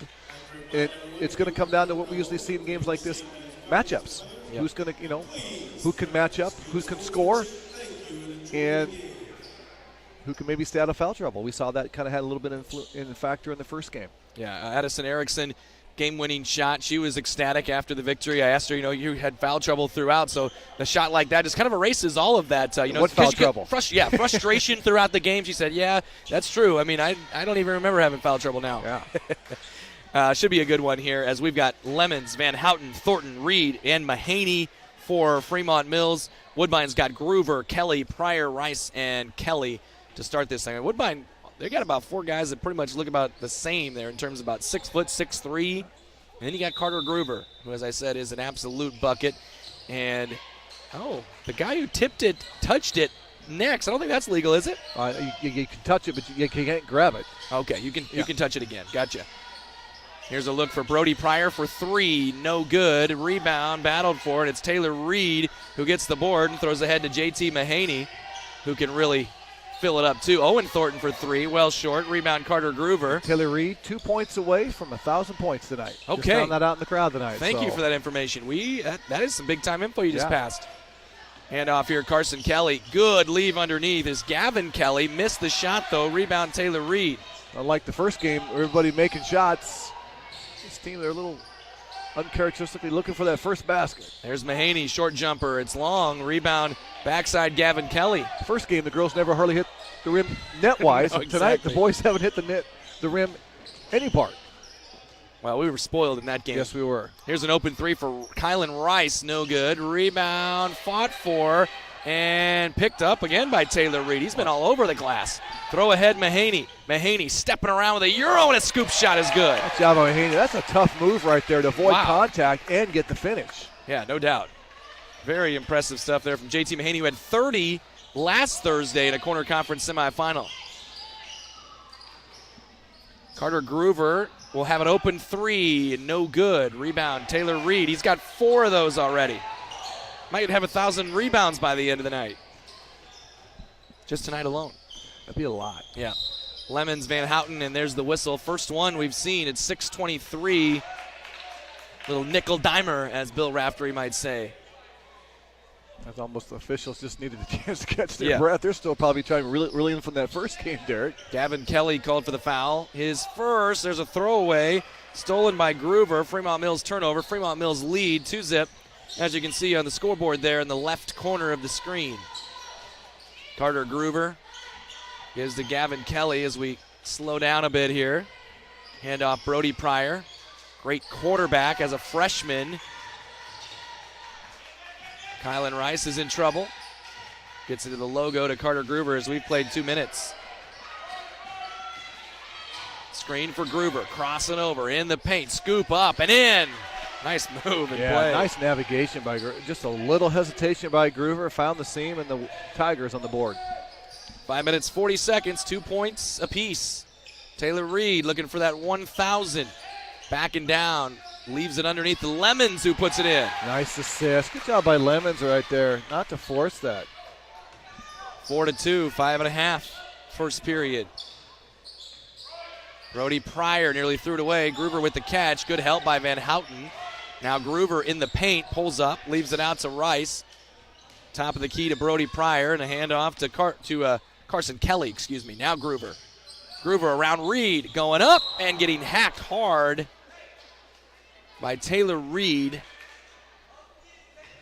Groover was expecting the contact on that. Tried to see if he could get the and one, didn't get it, but free throws coming up for the sophomore, averaging almost 20 points a game, Derek. Yeah, he has had a great year as he misses the free throw. That's probably a rare one for him. I'll take a look at Groover. Yeah, 83.5% free throw shooter. We just saw a miss.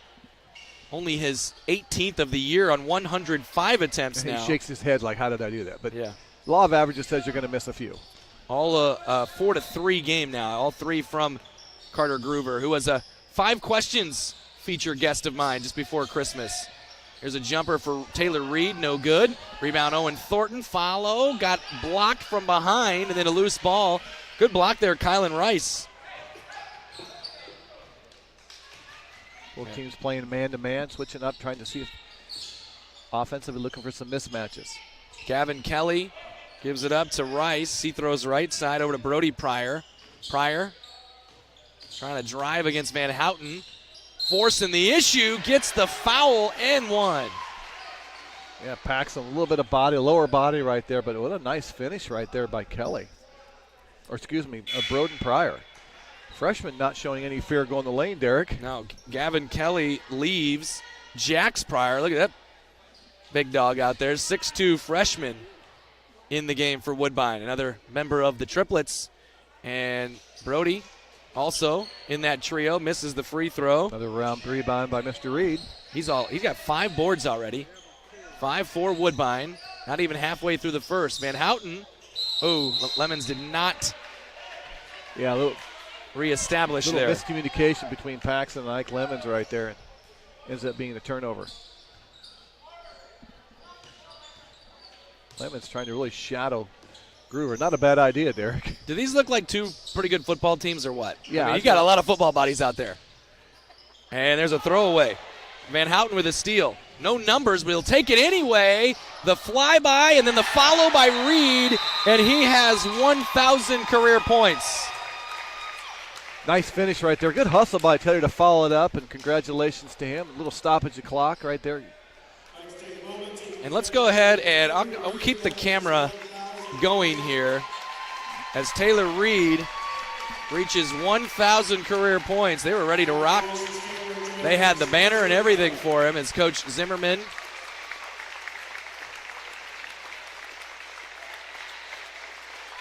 pretty cool moment there for and I like that it happens Reed. early in the game, Derek, yes. Where you can kind of get that over with. You can celebrate later and get on with the game, but yep, you always appreciate when a coach calls a timeout quick and gets that in, and that's a little weight. That 98's kind of a tough number to sit on, isn't it? No longer. Nope, 998, now 1,000 for Taylor Reed, who has 6 rebounds already in this game, too. Yeah, that last one, the offensive putback, and more important for his team, they're up by a point here. 1,000 career points for Reed. Carter Groover keeps going. I think he'll get to that number for his own team eventually, won't he? Yeah, that'll be next year, I'm guessing, as a junior. He's been getting buckets for 2 years now. And I might stop saying buckets here at some point, but not yet. That's what the kids like to say. Kylan Reese, by the way, replaced by not Gavin Kelly. Here's a 3 for Brody Pryor. It's good. Nice in and out right there. Good job by Pryor to set his feet, receive the pass, finish. It's Cody Dickinson, the new face out there, number 14 for Woodbine. Paxton Van Houten after Woodbine takes the 8-6 lead. Thornton to Reed. Reed attacking, leaves it out to Lemons for three. Bang! Inside out. There you go. Good job by Lemons to receive the pass, finish, follow through. We're trading threes now. Yeah, I apologize for the missed bang on Brody Pryor right there. Wasn't quite ready for it as I was searching my roster. There's a foul on JT Mahaney coming through on Jax Pryor. There's many bodies out there that are pretty good, physically stout. That's our fourth foul here. We played a quarter. Yeah. 3 minutes, 4 seconds, first period.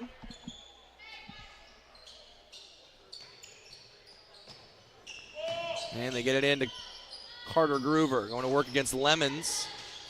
Groover probing, stepping through. Oh, what a pass to Jax Pryor, who lays it in. Pump fake, and a dish. Heads up play with the sophomore Groover. Woodbine, a 10-9 lead. Jax Pryor gets a steal after the hoop. And now ahead to Brody Pryor, who lays it in. Quick little run right now by the Woodbine Tigers. Brody Pryor's got 7 points. They can turn a steal into points. Oh, another steal. This is Groover who lays it up. No, but a foul called on Owen Thornton. Suddenly FM can't control the ball. They've got 4 quick turnovers kind of right in a row there. Yeah, it's led to quick points for the Tigers, too. There was a missed opportunity right there. Free throws coming up for the guy who said shooting about 84%, right? Yeah, 80. Well, it dropped a little bit, right? So he was 85.3 or 83.5. Yep. And he gets the free throw. He wants to work that back up. It's 2 in a row now. He's got 4 points. Substitution, Paxton Van Houten is out. Luke Madison is in.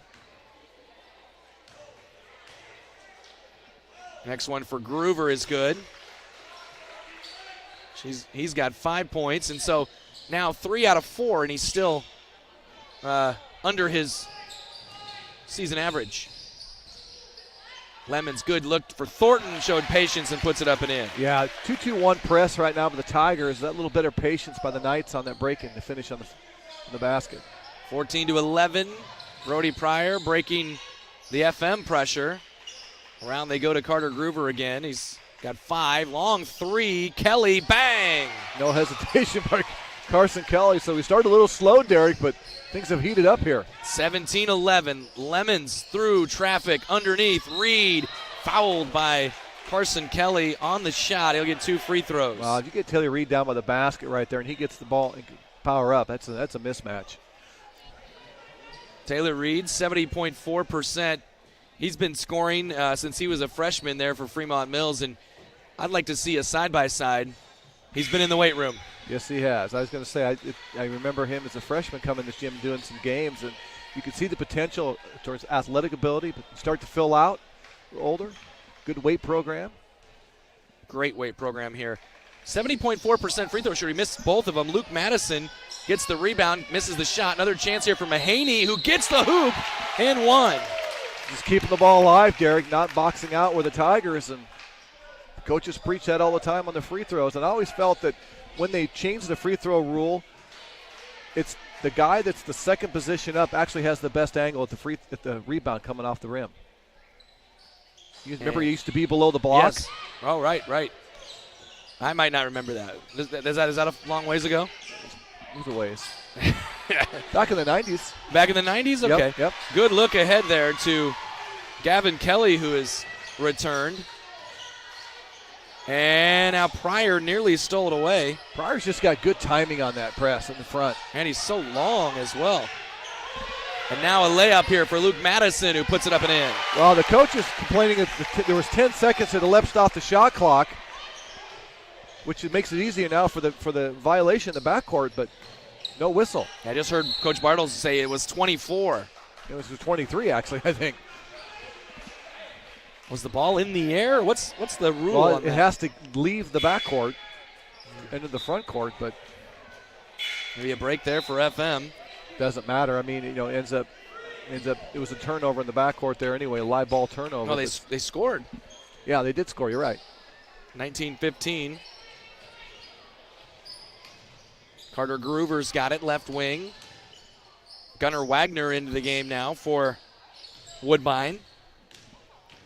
And Kelly right back to it. Gavin Kelly fouled on the floor. No shot. By the way, they got a 2 fouls on Taylor Reed now.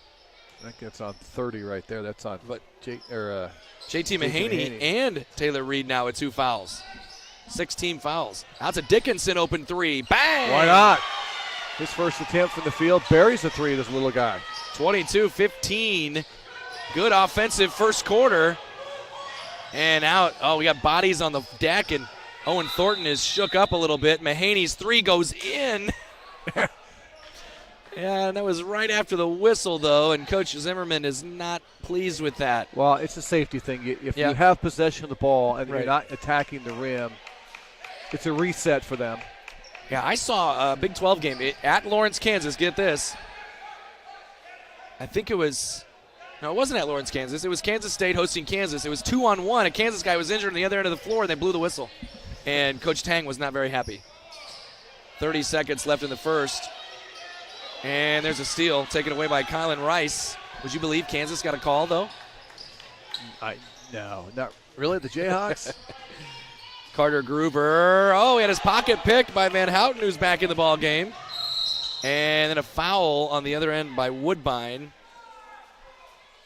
Not a bad foul in the open court. That might be on number 14. He did call it a shot, though. He'll shoot 2. Foul on Dickinson is his first. And team foul number 4. 15 seconds left in this first period. And Van Houten leaves it a little short. See if Woodbine elects to hold for the last shot here of the quarter. First got to secure the rebound if Van Houten misses this. Coach Bartles just keeps bringing 6'3" players off the bench. There's a lot of dudes that look about the same size. And 0 for 2 for Van Houten. Rebound by Carson Kelly, another one of those 6'3" dudes I'm referring to. Ahead to Gavin Kelly. Power dribble and a really hard foul there from Mike Lemons. It's a good diagonal pass, but tell you what, impressed with the way Gavin Kelly ran the floor right there. Yeah. He covered a lot of distance quickly. He's going to be rewarded with some free throws. And now Tigers in 1-1 the rest of the way here. Yep, and it's 2 shots here for Kelly. It's kind of funny as Gavin Kelly misses the first. The post players are 6 foot. The wings and guards are 6'3" for Woodbine. Welcome to modern day basketball, right? Yep. And Kelly gets 1 out of 2, makes it 23-15. Got 5 seconds here. Lemons across the timeline to Van Houten, thinking about a 3. He shoots it, no good. And that'll do it for the end of the first period. 23-15. Woodbine has the lead over Fremont-Mills. Stay Looking for unlimited super fast internet you can always rely on? Look no further than FMTC's fiber internet. With so much relying on your internet these days, you need a connection you can trust. You can work from home, video chat, stream your favorite TV shows, and more without worrying about the stability of your internet. You could have what everyone else wishes they had. Your connection to the world, FMTC. Hi, this is Alan at Hawkeye Ford, reminding you that we are your destination for new and used vehicles in southwest Iowa. We accept many options for trade-in with or without wheels to get your deal done. Hawkeye Ford is also your southwest Iowa WeatherTech headquarters. So come on down with whatever you need to get done to get into a new vehicle for you and your family.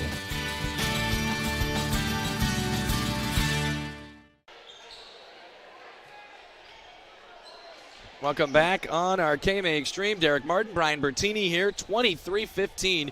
They had, the Woodbine Tigers had 6 different players score. Brody Pryor led with 7 in that first quarter. So good balance there from Woodbine, which subbed in and out quite frequently. Left side, Owen Thornton with it for Fremont-Mills. Around the horn they go. There's a steal taken away by Carter Gruver. FM has, 2 of their top players. There's a 3, bang, and that's a 3 from Kylan Rice, who's on the board, and becomes the 7th player to score for Woodbine. Nice job by Gruver not to force that shot. Rice set up in the corner, buries the 3. I was going to say, top 2 players, JT Mahaney Taylor Reed, 2 fouls each. There's Mahaney with a hook, and Kareem would be proud. Yeah, and that's a big basket. They had to stop that run as Woodbine was starting to get a little bit of separation, Derek. 26-17, back within single digits as we approach 1 minute gone in the second period. Jax Pryor back in. One thing we haven't needed tonight, the shot clock. Right. In either game. No.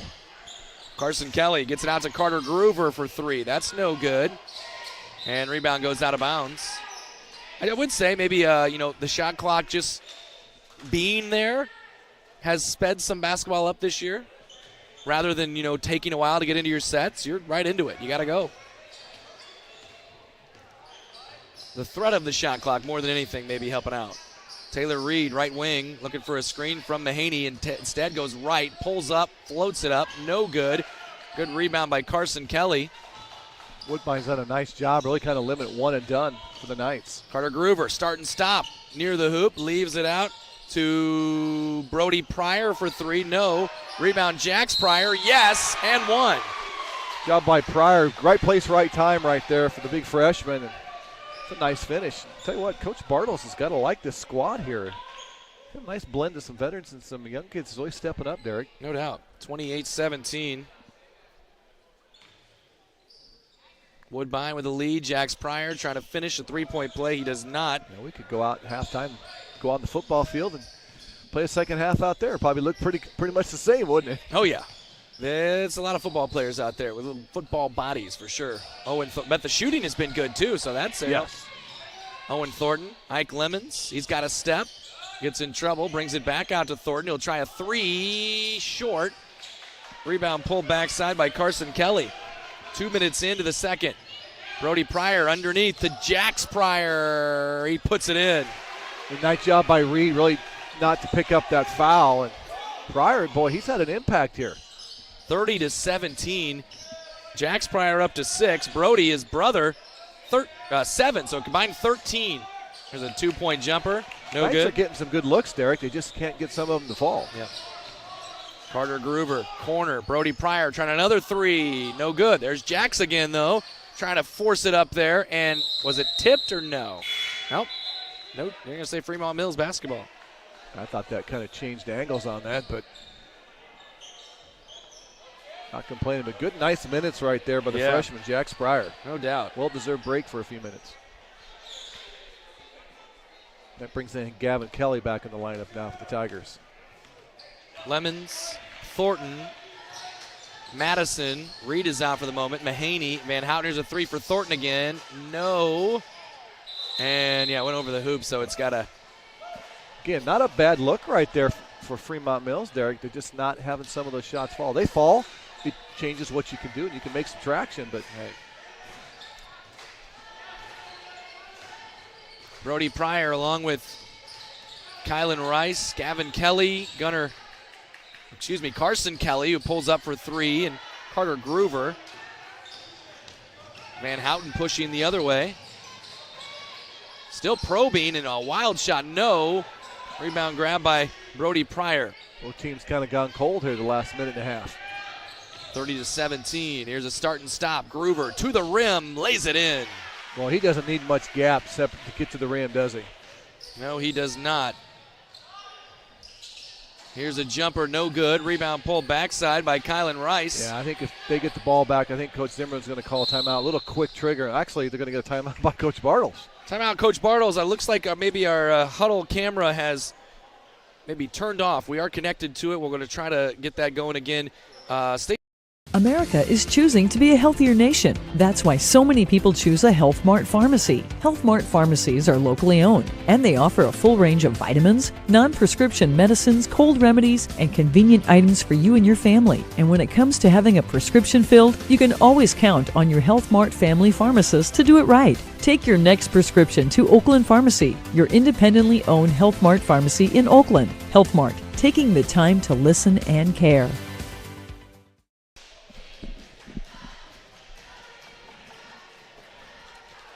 Eric Huff from Total Farm Solutions west of Carson. We're excited to offer growers yet another way to increase their profits. We made this decision with input from our customers to go with a proven company, Pioneer. Pioneer Seed is a leader in the industry, and we are anxious to talk to our customers about the benefits of planting Pioneer. We wanted to take advantage of this opportunity for our customers. Contact me today at Total Farm Solutions, west of Carson, to find out more about how planting Pioneer on your acres can help your operation. Back to action. We're working on the video feed, but do it the old-fashioned way here. The good news is I am trained as a radio guy. Right side to Brody Pryor. They'll go back out top. Carson Kelly around to Carter Groover. 4 minutes, 15 seconds left in the half. 32-17. Woodbine with the lead. Carter Groover. Kylan Rice. Groover top of the key against a zone now, Brian. Yeah, it gave Chelsea Zimmerman a chance to kind of switch up defense, to give the Tigers a little different look, and worked right there as a turnover. Yeah, thrown away by Woodbine, and Fremont-Mills gets it back. Just like this under. Next couple minutes are huge for the Knights. They've got to get some traction, Derek. Get this down to around a manageable number going into halftime. Just under 4 minutes. Right side, Luke Madison. JT Mahaney, Owen Thornton playing catch. There's I think our pictures come back. Owen Thornton misses the shot. It's deflected. Going to stay with the Knights. Yep. Fremont-Mills will keep it. So our picture is back. We are good to go. Taylor Sudman making it happen.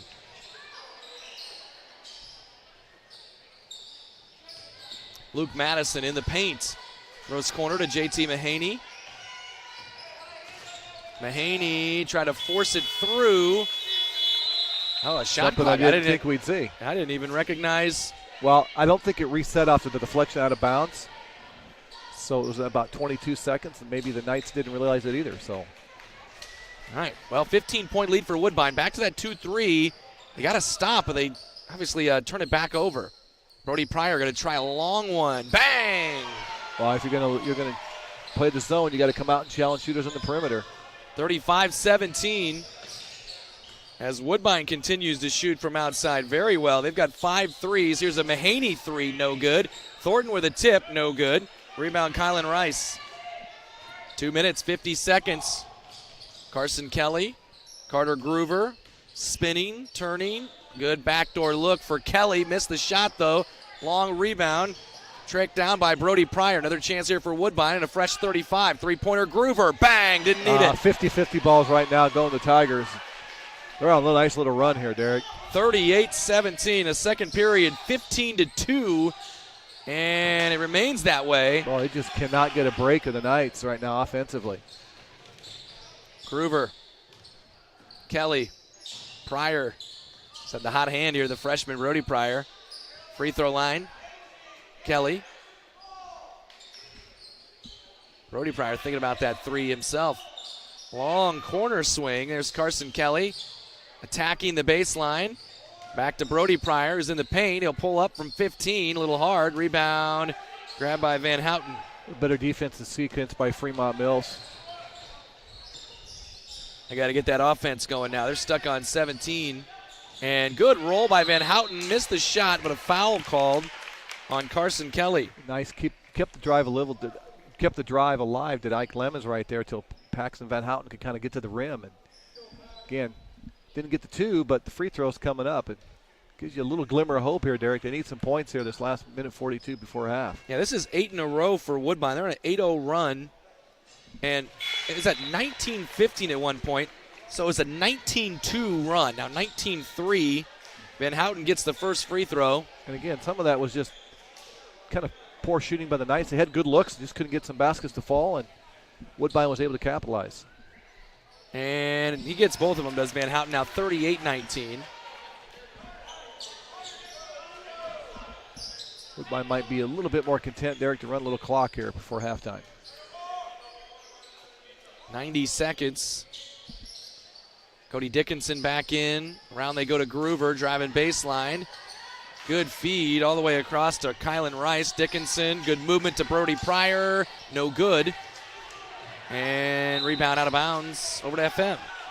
Good defensive stop by the Knights. Now you got to do something with it offensively. A little extended pressure by Woodbine. Taylor Reed back in. Will try a three. Bang! Add to that 1,000-point total of the big guy. That's a big three right there. A little 5-0 burst here. A little traction maybe for Fremont-Mills. Yeah, they needed that. 38-22. 5 in a row here for FM within 16. Dickinson to answer. No good. Rebound pulled by Lemons. We're under a minute. Maybe go 2 for 1 here if you can attack the rim quick. Oh, no, he stepped on the baseline. Didn't get a shot, but they will get a possession. That was 84-foot floor, and he went 84.5, didn't he? Just a little step along the baseline there. With those melon-colored shoes, it's a little easy to see. Right. Rice down low, Jax Pryor working his way Tell you in. what, the big guy, that's a good move by Jax Pryor right there. Yeah, no doubt. Oh, and a steal taken by Carter Groover. Another turnover. Groover the other way, fakes fakes right, goes left and puts it in. He's got 12. Another steal. And there's Brody Pryor with a steal and another hoop. 6 quick points within 5 seconds by Woodbine. And now a travel, and it is a 44-22 score with 16.1 left. It looked like Fremont-Mills was going to have a little momentum going into halftime, and that just went away in about 7 seconds, Derek. It sure did. He'll go for one shot here, it looks like to me. Brody Pryor to Rice, to Pryor, under 10. Lob to Dickinson at 5. Corner to Groover, 3 seconds. Groover, step back. He tried to shoot, got a block by Paxton Van Houten to end a first half. That was a huge run for Woodbine. So if you go back to 1915, you got a 25-7 run to close out the first half. Do more with your money at TS Bank. Whether it's saving a little extra cash each month or creating a long-term strategy, their goal is to help you transform your financial life. At TS Bank, they ignite prosperity by helping clients do more with their money. Visit one of the Southwest Iowa locations in Trainer, Council Bluffs, Atlantic, or Corning today. TS Bank, member FDIC. I'm interested in that boys game, too. Nutrien Ag Solutions is your leading agricultural retailer of crop inputs and expert solutions. And they're your choice in the region for top-of-the-line products and customer service. When nothing short of the best is your standard, talk with Nutrien Ag Solutions in Westboro, Missouri, Coyne, Percival, and Essex, Iowa for fall application and products. Nutrien Ag Solutions, growing your crops and your bottom line.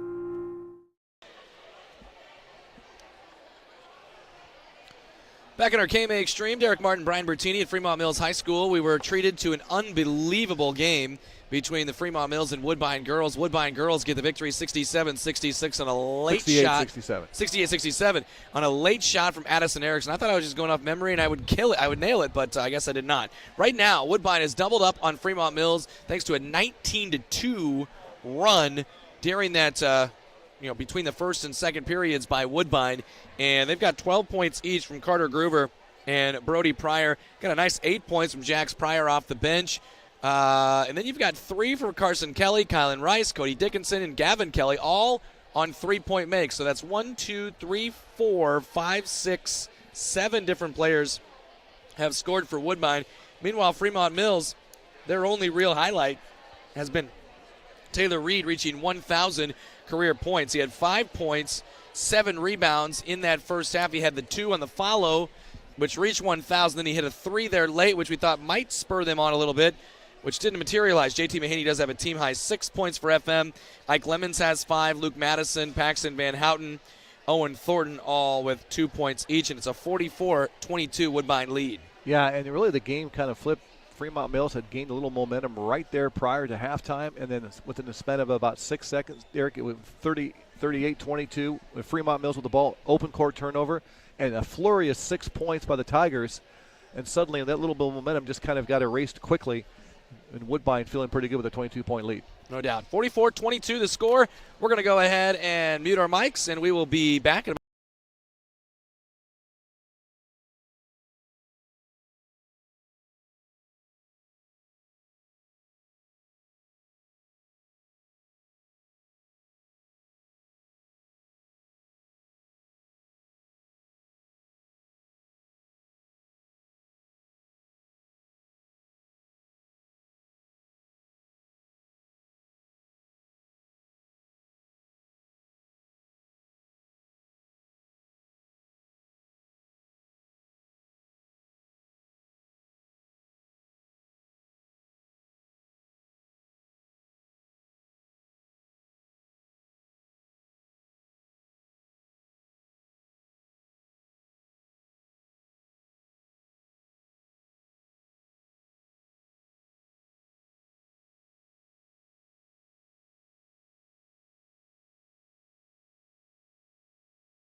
Welcome back in at our KMA Extreme. Derek Martin and Brian Bertini here in Tabor, USA, Fremont-Mills High School.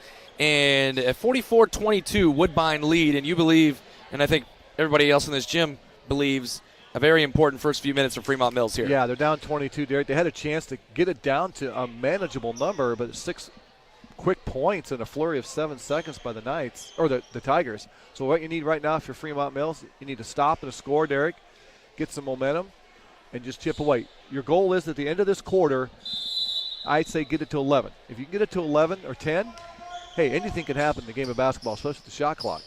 Got Kylan Rice, Gavin Kelly with the basketball now. Handoff Carter Groover. Groover around a screen. Carson Kelly will try a three. Bang! And if you're with the Woodbine Tigers, what do you want to do? You come out and do just that. Extend that lead. Yeah, Carson Kelly with his second three of the night. Nice assist. Nice little setup there out of the halftime break. Lemons tries to leave it underneath for Mahaney. It's ripped away by Kelly, and off they go the other way. Another three for Kelly. No good. Rebound Taylor Reed. One thing about FM, don't panic. Stay within hit shots like that one. Oh, I thought that had gone in. It looked like a good look right there by Owen Thornton. But it's been kind of the tale of the tape tonight. They've had good looks, Derek, just either a little short or a little long. Woodbine up 47-22. Now, there can be good nights for the Woodbine Tigers, and there have been some bad nights. I mean, the Arweva loss is kind of mystifying. Arweva's got some good players for sure, but Woodbine on when they're playing their best basketball, they're not going to lose that game. There's a foul on the floor as Carter Groover was probing through the defense there. But if you're dependent on your perimeter shooting, you're going to have up and down nights. So when you're hot, that's true. It looks really good. When you're off, you're going to struggle. And a good block from behind there by Lemons. Ike Lemons. A throw ahead to Thornton. Thornton, spin dribble. Trying to create a look and then threw it right to Carter Groover. I think he was expecting Lemons to cut down the lane and didn't do it. Throw ahead to Brody Pryor, another three-pointer. That's off. Long rebound. Good save by Gavin Kelly that gets out to Groover, who leaves it for Brody Pryor underneath. Back out Gavin Kelly for three. Short. Rebound by Taylor Reed. Up and down. Here's Mahaney for three. No. Oh, that was a hold. They got to get a foul on Kylan Rice there. His first. Team foul number one. And FM just needs to find a way to get a couple baskets. Maybe at some point, Derek, you extend your defense out, get the pressure up, maybe three-quarter, full court. Do something to change the flow of the game right now. Around the perimeter, Fremont-Mills, Lemons attacking, losing it, stolen away by Carson Kelly. That you can't do. You can't give away turnovers and get no attempts at the offensive end. Brody Pryor gets in the paint. He's got an open man. It's Kylan Rice. No good. Got his own rebound, though. Leaves it back out to Brody Pryor, who will try it the other way. Bang. Well, you give a team like Woodbine 3 or 4 opportunities at offensive end, that's usually the end result, which is a three. 50-22. That's all 6 points in this quarter scored by Woodbine. Taylor Reed, good lead for Van Houten, who leaves it for Mahaney, who misses the bunny. That's been kind of the night, isn't it, right there? Yeah, tough night for FM. It's just sometimes the way the basketball rolls. Yeah. Yep. Brody Pryor attacks, has a step. Gavin Kelly tried to feed it through Mahaney, who kind of reached over and got called for a foul there. He's got his third. He had all ball, but must have been a little bit of a risk, but it is on the floor, so it'll be out of bounds underneath the Tigers. Third foul on Mahaney. You got to keep him in there right now. I mean, down 28. Carter Groover.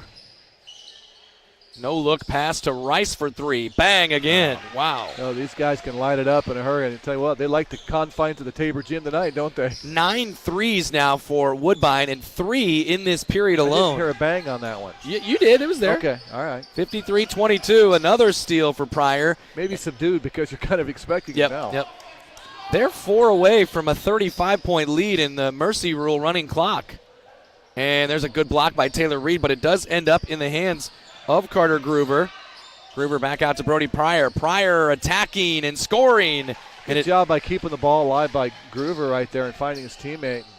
Tell you what, all the loose balls right now going in the hands of the Tigers. I was going to say, they ended their run of nothing but threes with that two-pointer there. Down low Van Houten, he's doubled up, but he threw it right to Carter Groover, got another steal. And now numbers the other way. Rice, Groover. It's deflected, and it's picked up, and it's stolen by Ike Lemons. And then Lemons is fouled. Gavin Kelly reaches in there. I mean, this is up and down, back and forth basketball. Well, but unfortunately, the ball going in the hoop is only by the way the Tigers right now. Yep. Still no, I mean, it's 11-0 here in this period. Jax Pryor's back. Cody Dickinson is back. Well, actually, make that about 17-0. Go back to the end of the first half. Right, because FM had that 5-0 run. We're thinking, well, maybe, and then Woodbine shut that one down pretty quick, didn't they? 4-17. Get it into Lemons. Luke Madison has entered the game. He's got the basketball out top. Here's Reed in the post. Got a good look. Missed it a little hard. Good rebound. Lemons blocked by Groover. Goes right to Thornton, who puts it in. Nice job by Thornton right there. Finished that. Lemons keeping alive, and kind of a sigh of relief right there for the Fremont-Mills contingent. They finally get on the board. 55-24. And now Rice can't handle it. Loses it out of bounds. Turnover Woodbine. It went about rare. Basically 4 minutes, Derek, of that quarter without a basket, without a point. Brody Pryor going to check back in. Carson Kelly takes a seat. Yeah, almost another clone of the 6'2", 6'3" guy that can play both inside and outside. Yeah. For the Tigers. There's been it's been more wins than losses. What a block there by Carter Groover. I was going to say, it's been a Jekyll and Hyde, but more wins than losses. Woodbine, we've seen the good side of Woodbine tonight. What side is that, Jekyll? Boys and girls. Dr. Jekyll. He was the good side, right? He was. All right, here's a dribble drive by Groover. Missed the shot. Rebound Reed. Who stays at 31. It was 33 and a shot in the air a little bit ago that could have got it to 35. Here's Madison. Lemons. And Madison. He'll take the jumper from there, and it's no good. And a good rebound there. Lemons feeds it to Thornton, who gets fouled.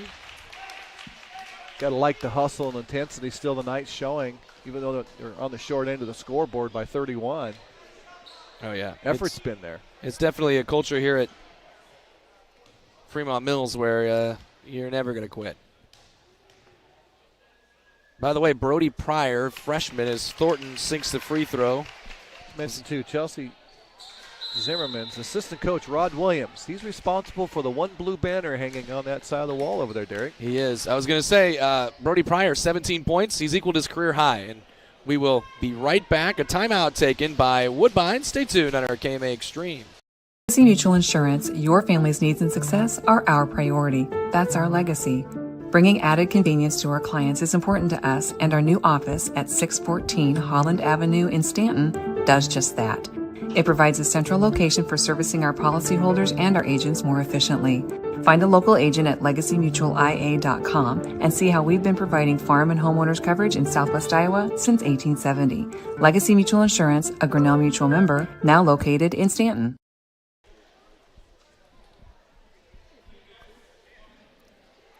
We're back as Owen Thornton has one more free throw. We were alluding to that 2015 state qualifier. Free throw good there for Owen. He's got all the points here in the second half for FM. A little 4-0 run on his own. Rod Williams is the head coach of that 2015 team. His daughter, Chelsea Zimmerman, we've mentioned a couple times, is the head coach. Missed shot by Groover.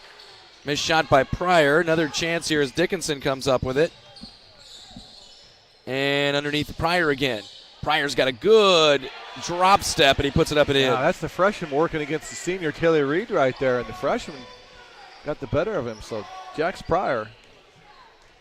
So some of those family battles in the backyard are probably pretty good with the Pryor family. You know it. Thornton for three, no good. Rebound pulled by Brody Pryor. Brody with one more bucket would have a new career high. Nice Here's pass. Jax Pryor, missed it, got his own rebound, just padding the stats, and puts it up and in. I think he'd rather make it on the first attempt. Yeah, he took away an assist there from Groover, but yes, he did get an offensive rebound. He did. Mike Lemons with the free throw line. And a new man out there is a three-point attempt there from Logan Yonke. Foul on the floor. Called on Woodbine. I think they got Kylan Rice there for the foul, his second. With minute 55 left in the third. Here comes Caleb Brandt in for FM.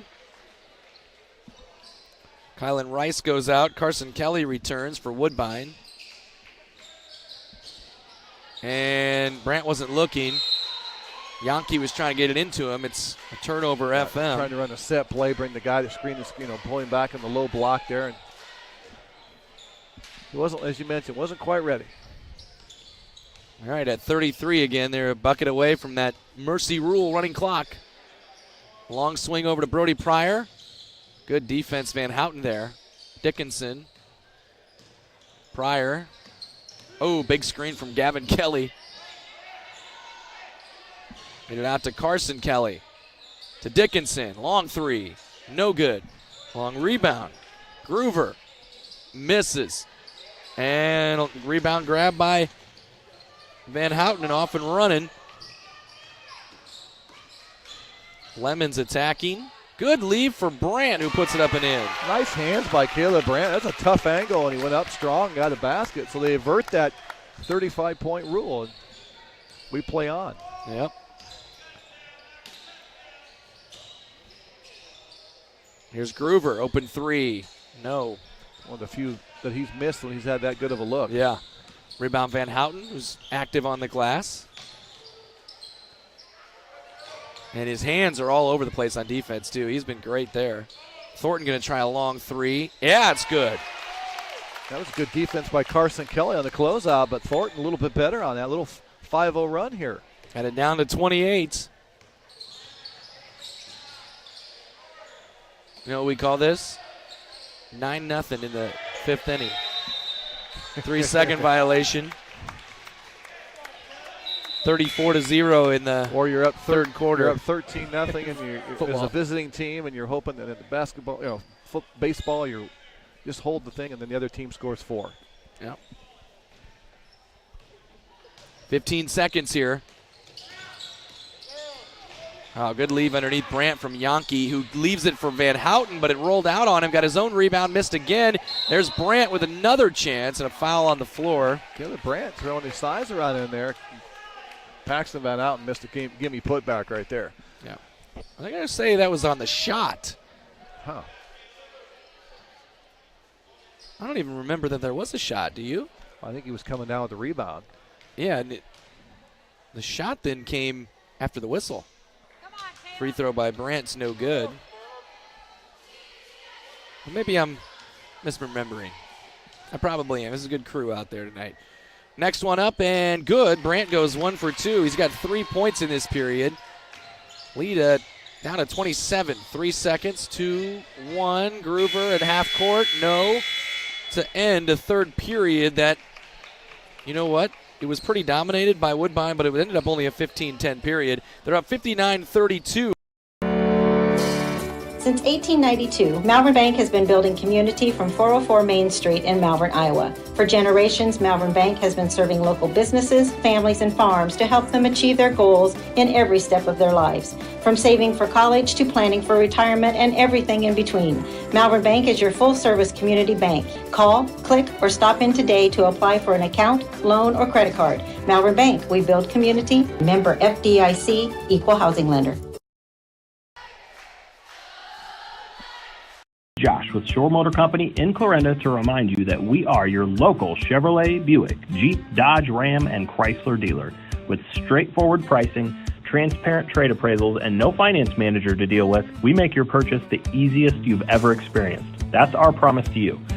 And with an express lane for quick oil changes open 6 days a week, our service department is sure to impress you as well. Shore Motor Company in Clarinda, proudly supporting local high school sports.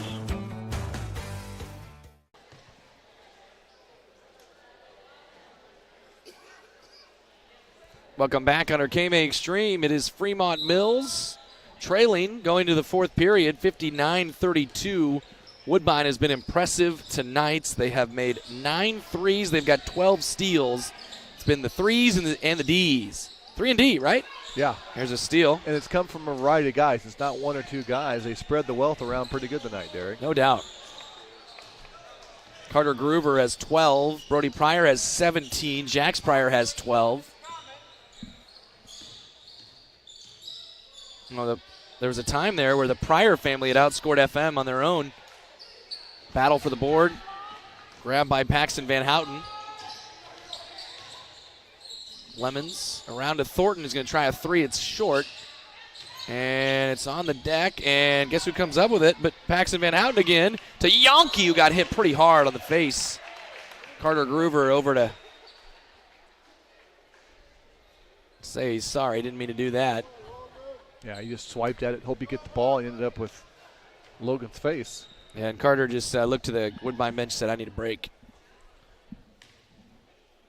Logan Yonke will shoot 2. Final 6 of the period. That's 7 in a row now by Fremont-Mills. They needed to start that to start the second half. That's what I was going to say.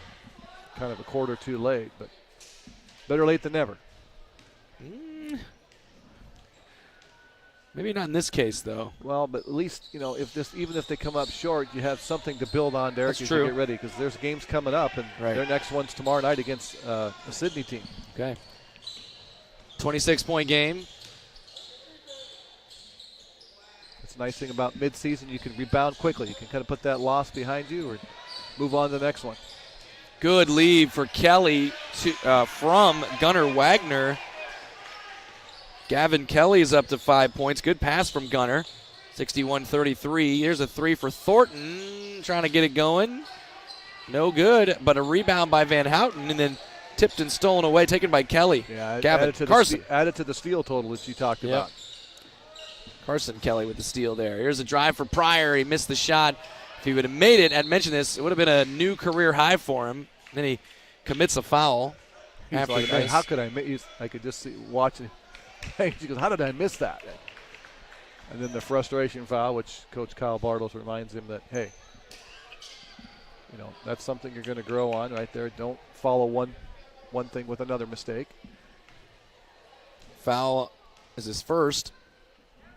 1-1 here for Lemons, and he sinks the first one. We can excuse him a little bit. He is a freshman, right? Right. Although this time of year, played enough games, you kind of lose that newness freshman thing. It's more of the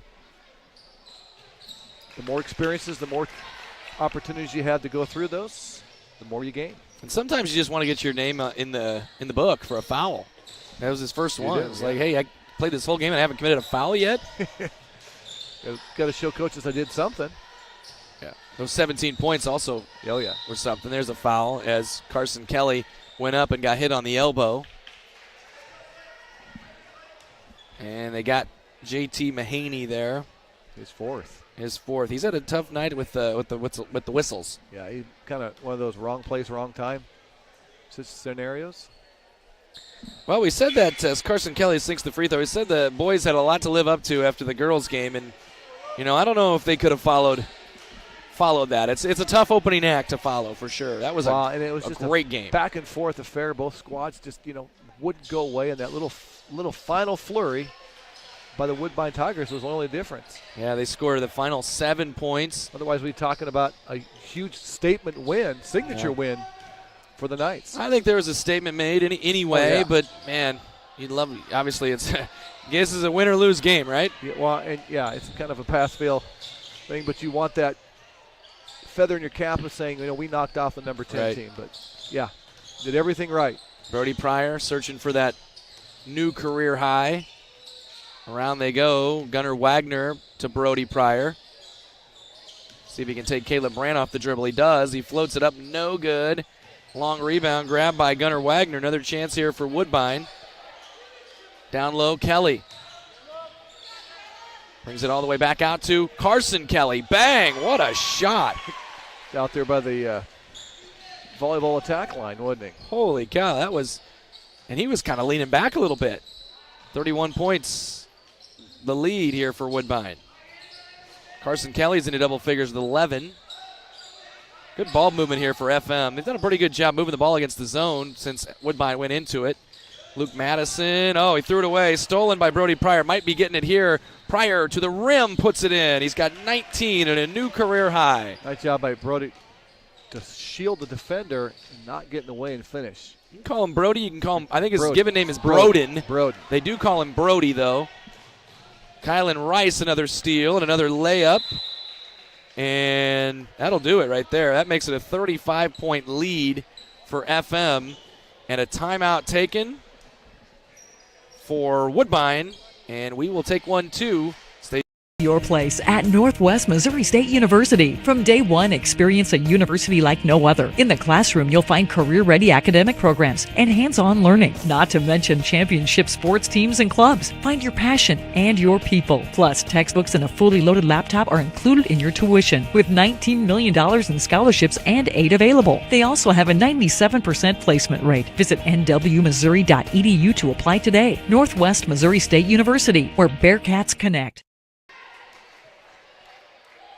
For over 25 years, Chat Mobility has provided you the latest technology, competitive prices, and a nationwide high-speed network. Though important, we're a whole lot more. We serve your hometown communities, sponsor your local chambers and events. It's our goal to work hard while giving back to those who graciously support us. At Chat Mobility, our interests are much deeper than providing great service. We're just committed to serving you. To learn more, see us at chatmobility.com today.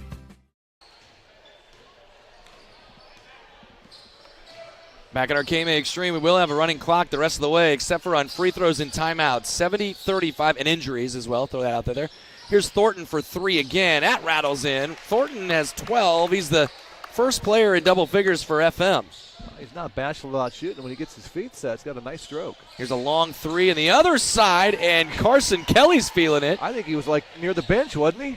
He was on the ball sideline. That was about 5 feet behind the three-point line over there. That was impressive. Here's a throwaway and a turnover, FM.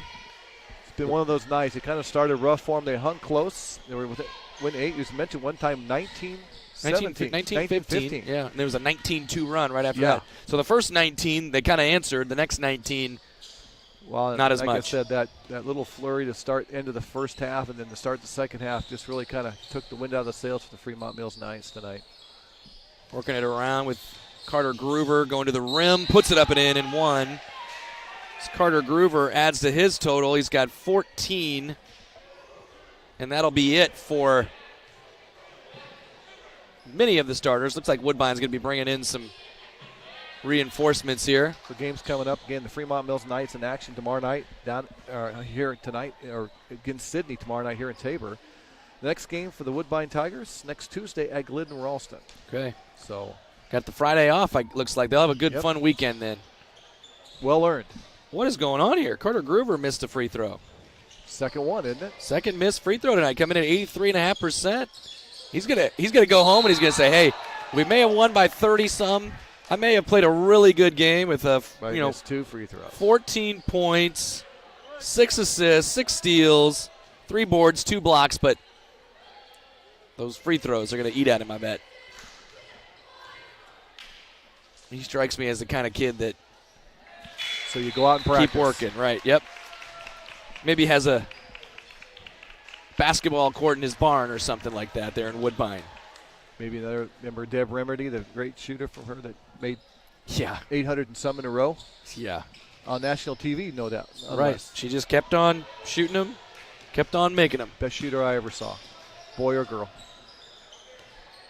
And where'd she, at Northwestern? She went to Iowa. I know she went to Iowa. And then she ended up at Northwestern Orange City. Yeah. And became one of their all-time leading scorers. Wow. You put a D1 player in the the G-Pack. We know what happens. She was great. Just had one of the pure strokes. Yeah, she didn't leave Iowa because she couldn't play at Iowa, is what I'm saying. Like, she could play at Iowa. Yes. Just didn't like the distance from home. Rock Valley was a long ways away. You know, getting that Sioux County, as there's a three from Jaden Yonke, they don't want to leave. No, that's home. And you mentioned the gym. She had her own Morton building with a full-length court. Gym, scoreboard, everything. So, pretty good player. Yep. Got Xander Johnson out there, Brendan Wagner, Gunnar Wagner, Jax Pryor is a 3, no. Caleb Brandt battling down low and gets the board. Cody Dickinson also out there right now. Brandt kind of caught in the paint and going to be a jump ball. What coaches are looking for at this juncture of the game, Derek, is it puts you in a little bit. What's your effort like? Mm-hmm. Are you able to run and execute the things we're doing, whether offensive, defensively? Are you confident if you get good looks? Are you're going to shoot the ball? Because at some point, as we go down the season, somebody gets injured, you get in a tournament play. It's that coach that says, "I remember watching you play in a couple of these game type situations. I got some looks at you, and you came through." Like right there. Sawyer Forney is also into the game for Fremont-Mills. Gunnar Wagner out there, I guess, new body out there for Woodbine as well, and he's putting shots. That's my rule, Landon Finchhorn. If you come in the game at the end, my one rule is get your shots up. Yep, especially if they're open shots. I don't even care if they're open. Underneath, Brandt puts it up and in. Nice job by Brandt right there. I tell you what, he's working hard. Yeah, like when I was younger, it's like I was a JV player when I was in my your sophomore year or whatever, and you get a chance to come in late in the game. I wish I could go back because I was like, I'm playing within the system. I'm running the sets. No, I mean, get your shots up was what I should have done. Who knows the next time you get on the floor, right? Exactly. Number 12 out there as well, Brody Ludwig. You make a couple shots. You can, Coach, remember you put me in? Remember the shots I made? Yeah, exactly. The coach goes, remember the 5 you missed? Yeah, that's true. That was I wish I would have done that. Xander Johnson knocks in a 3. There it is. Xander says, Coach, remember the shot I made? But then for Woodbine, everybody making threes tonight. Yes. 12 threes for Woodbine tonight. Another 3 here for FM. That's missed by Forney. And Johnson's got the board as we are at 15 seconds. He wants to shoot it, doesn't he? Yeah, they're going to Coach Colpin, Coach Bartle say, nope, pull it out. We're not shooting here. Impressive performance tonight on both ends for the Woodbine teams. Yep, no doubt. 78-44 is going to be the final. Woodbine. At PCSB, we believe in helping our customers and our community grow, and service is how we do it. This is about making banking better. We are here to serve. We have an innovative spirit and a heart for people that moves us to do what's right. Because at the end of the day, we know what matters most. Visit us online at wearepcsb.com. PCSB, we believe in you. Member FDIC.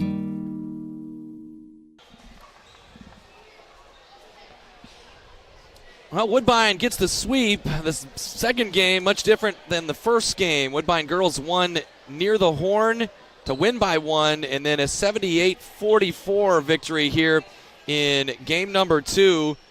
12 three-pointers for the Tigers, and they had a number of players in double figures led by freshman Brody Pryor, who has a career-high 19 points tonight. Also, Carter Gruber, 14 points, 6 assists, 6 steals as well. Jax Pryor had 12 points off the bench.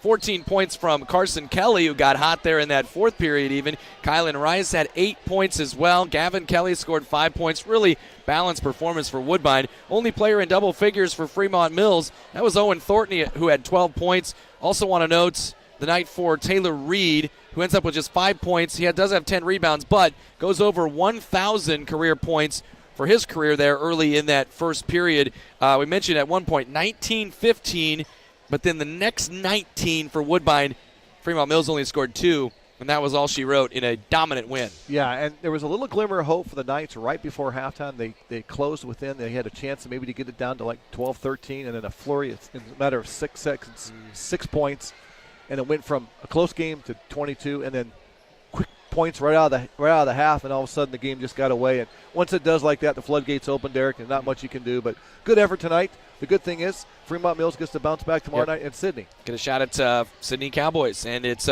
12-5 now for Woodbine. Fremont-Mills drops to 10-7. We appreciate you listening tonight on our KMA Extreme here at KMAland.com. We will have a number of broadcasts tomorrow as well.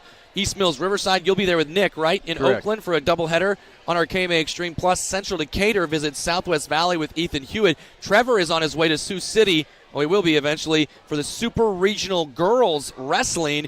And then, of course, our scoreboard show, 9:30 to 11 with me and Ryan Matheny. We'll hear from winning coaches. We'll hear all the scores. We'll hear about some of the great statistics of the night and from our fantastic group of reporters as well. So another big Friday night on the way. Thanks a lot for listening here from Fremont-Mills and Tabor, USA. I'm Derek Martin alongside Brian Bertini.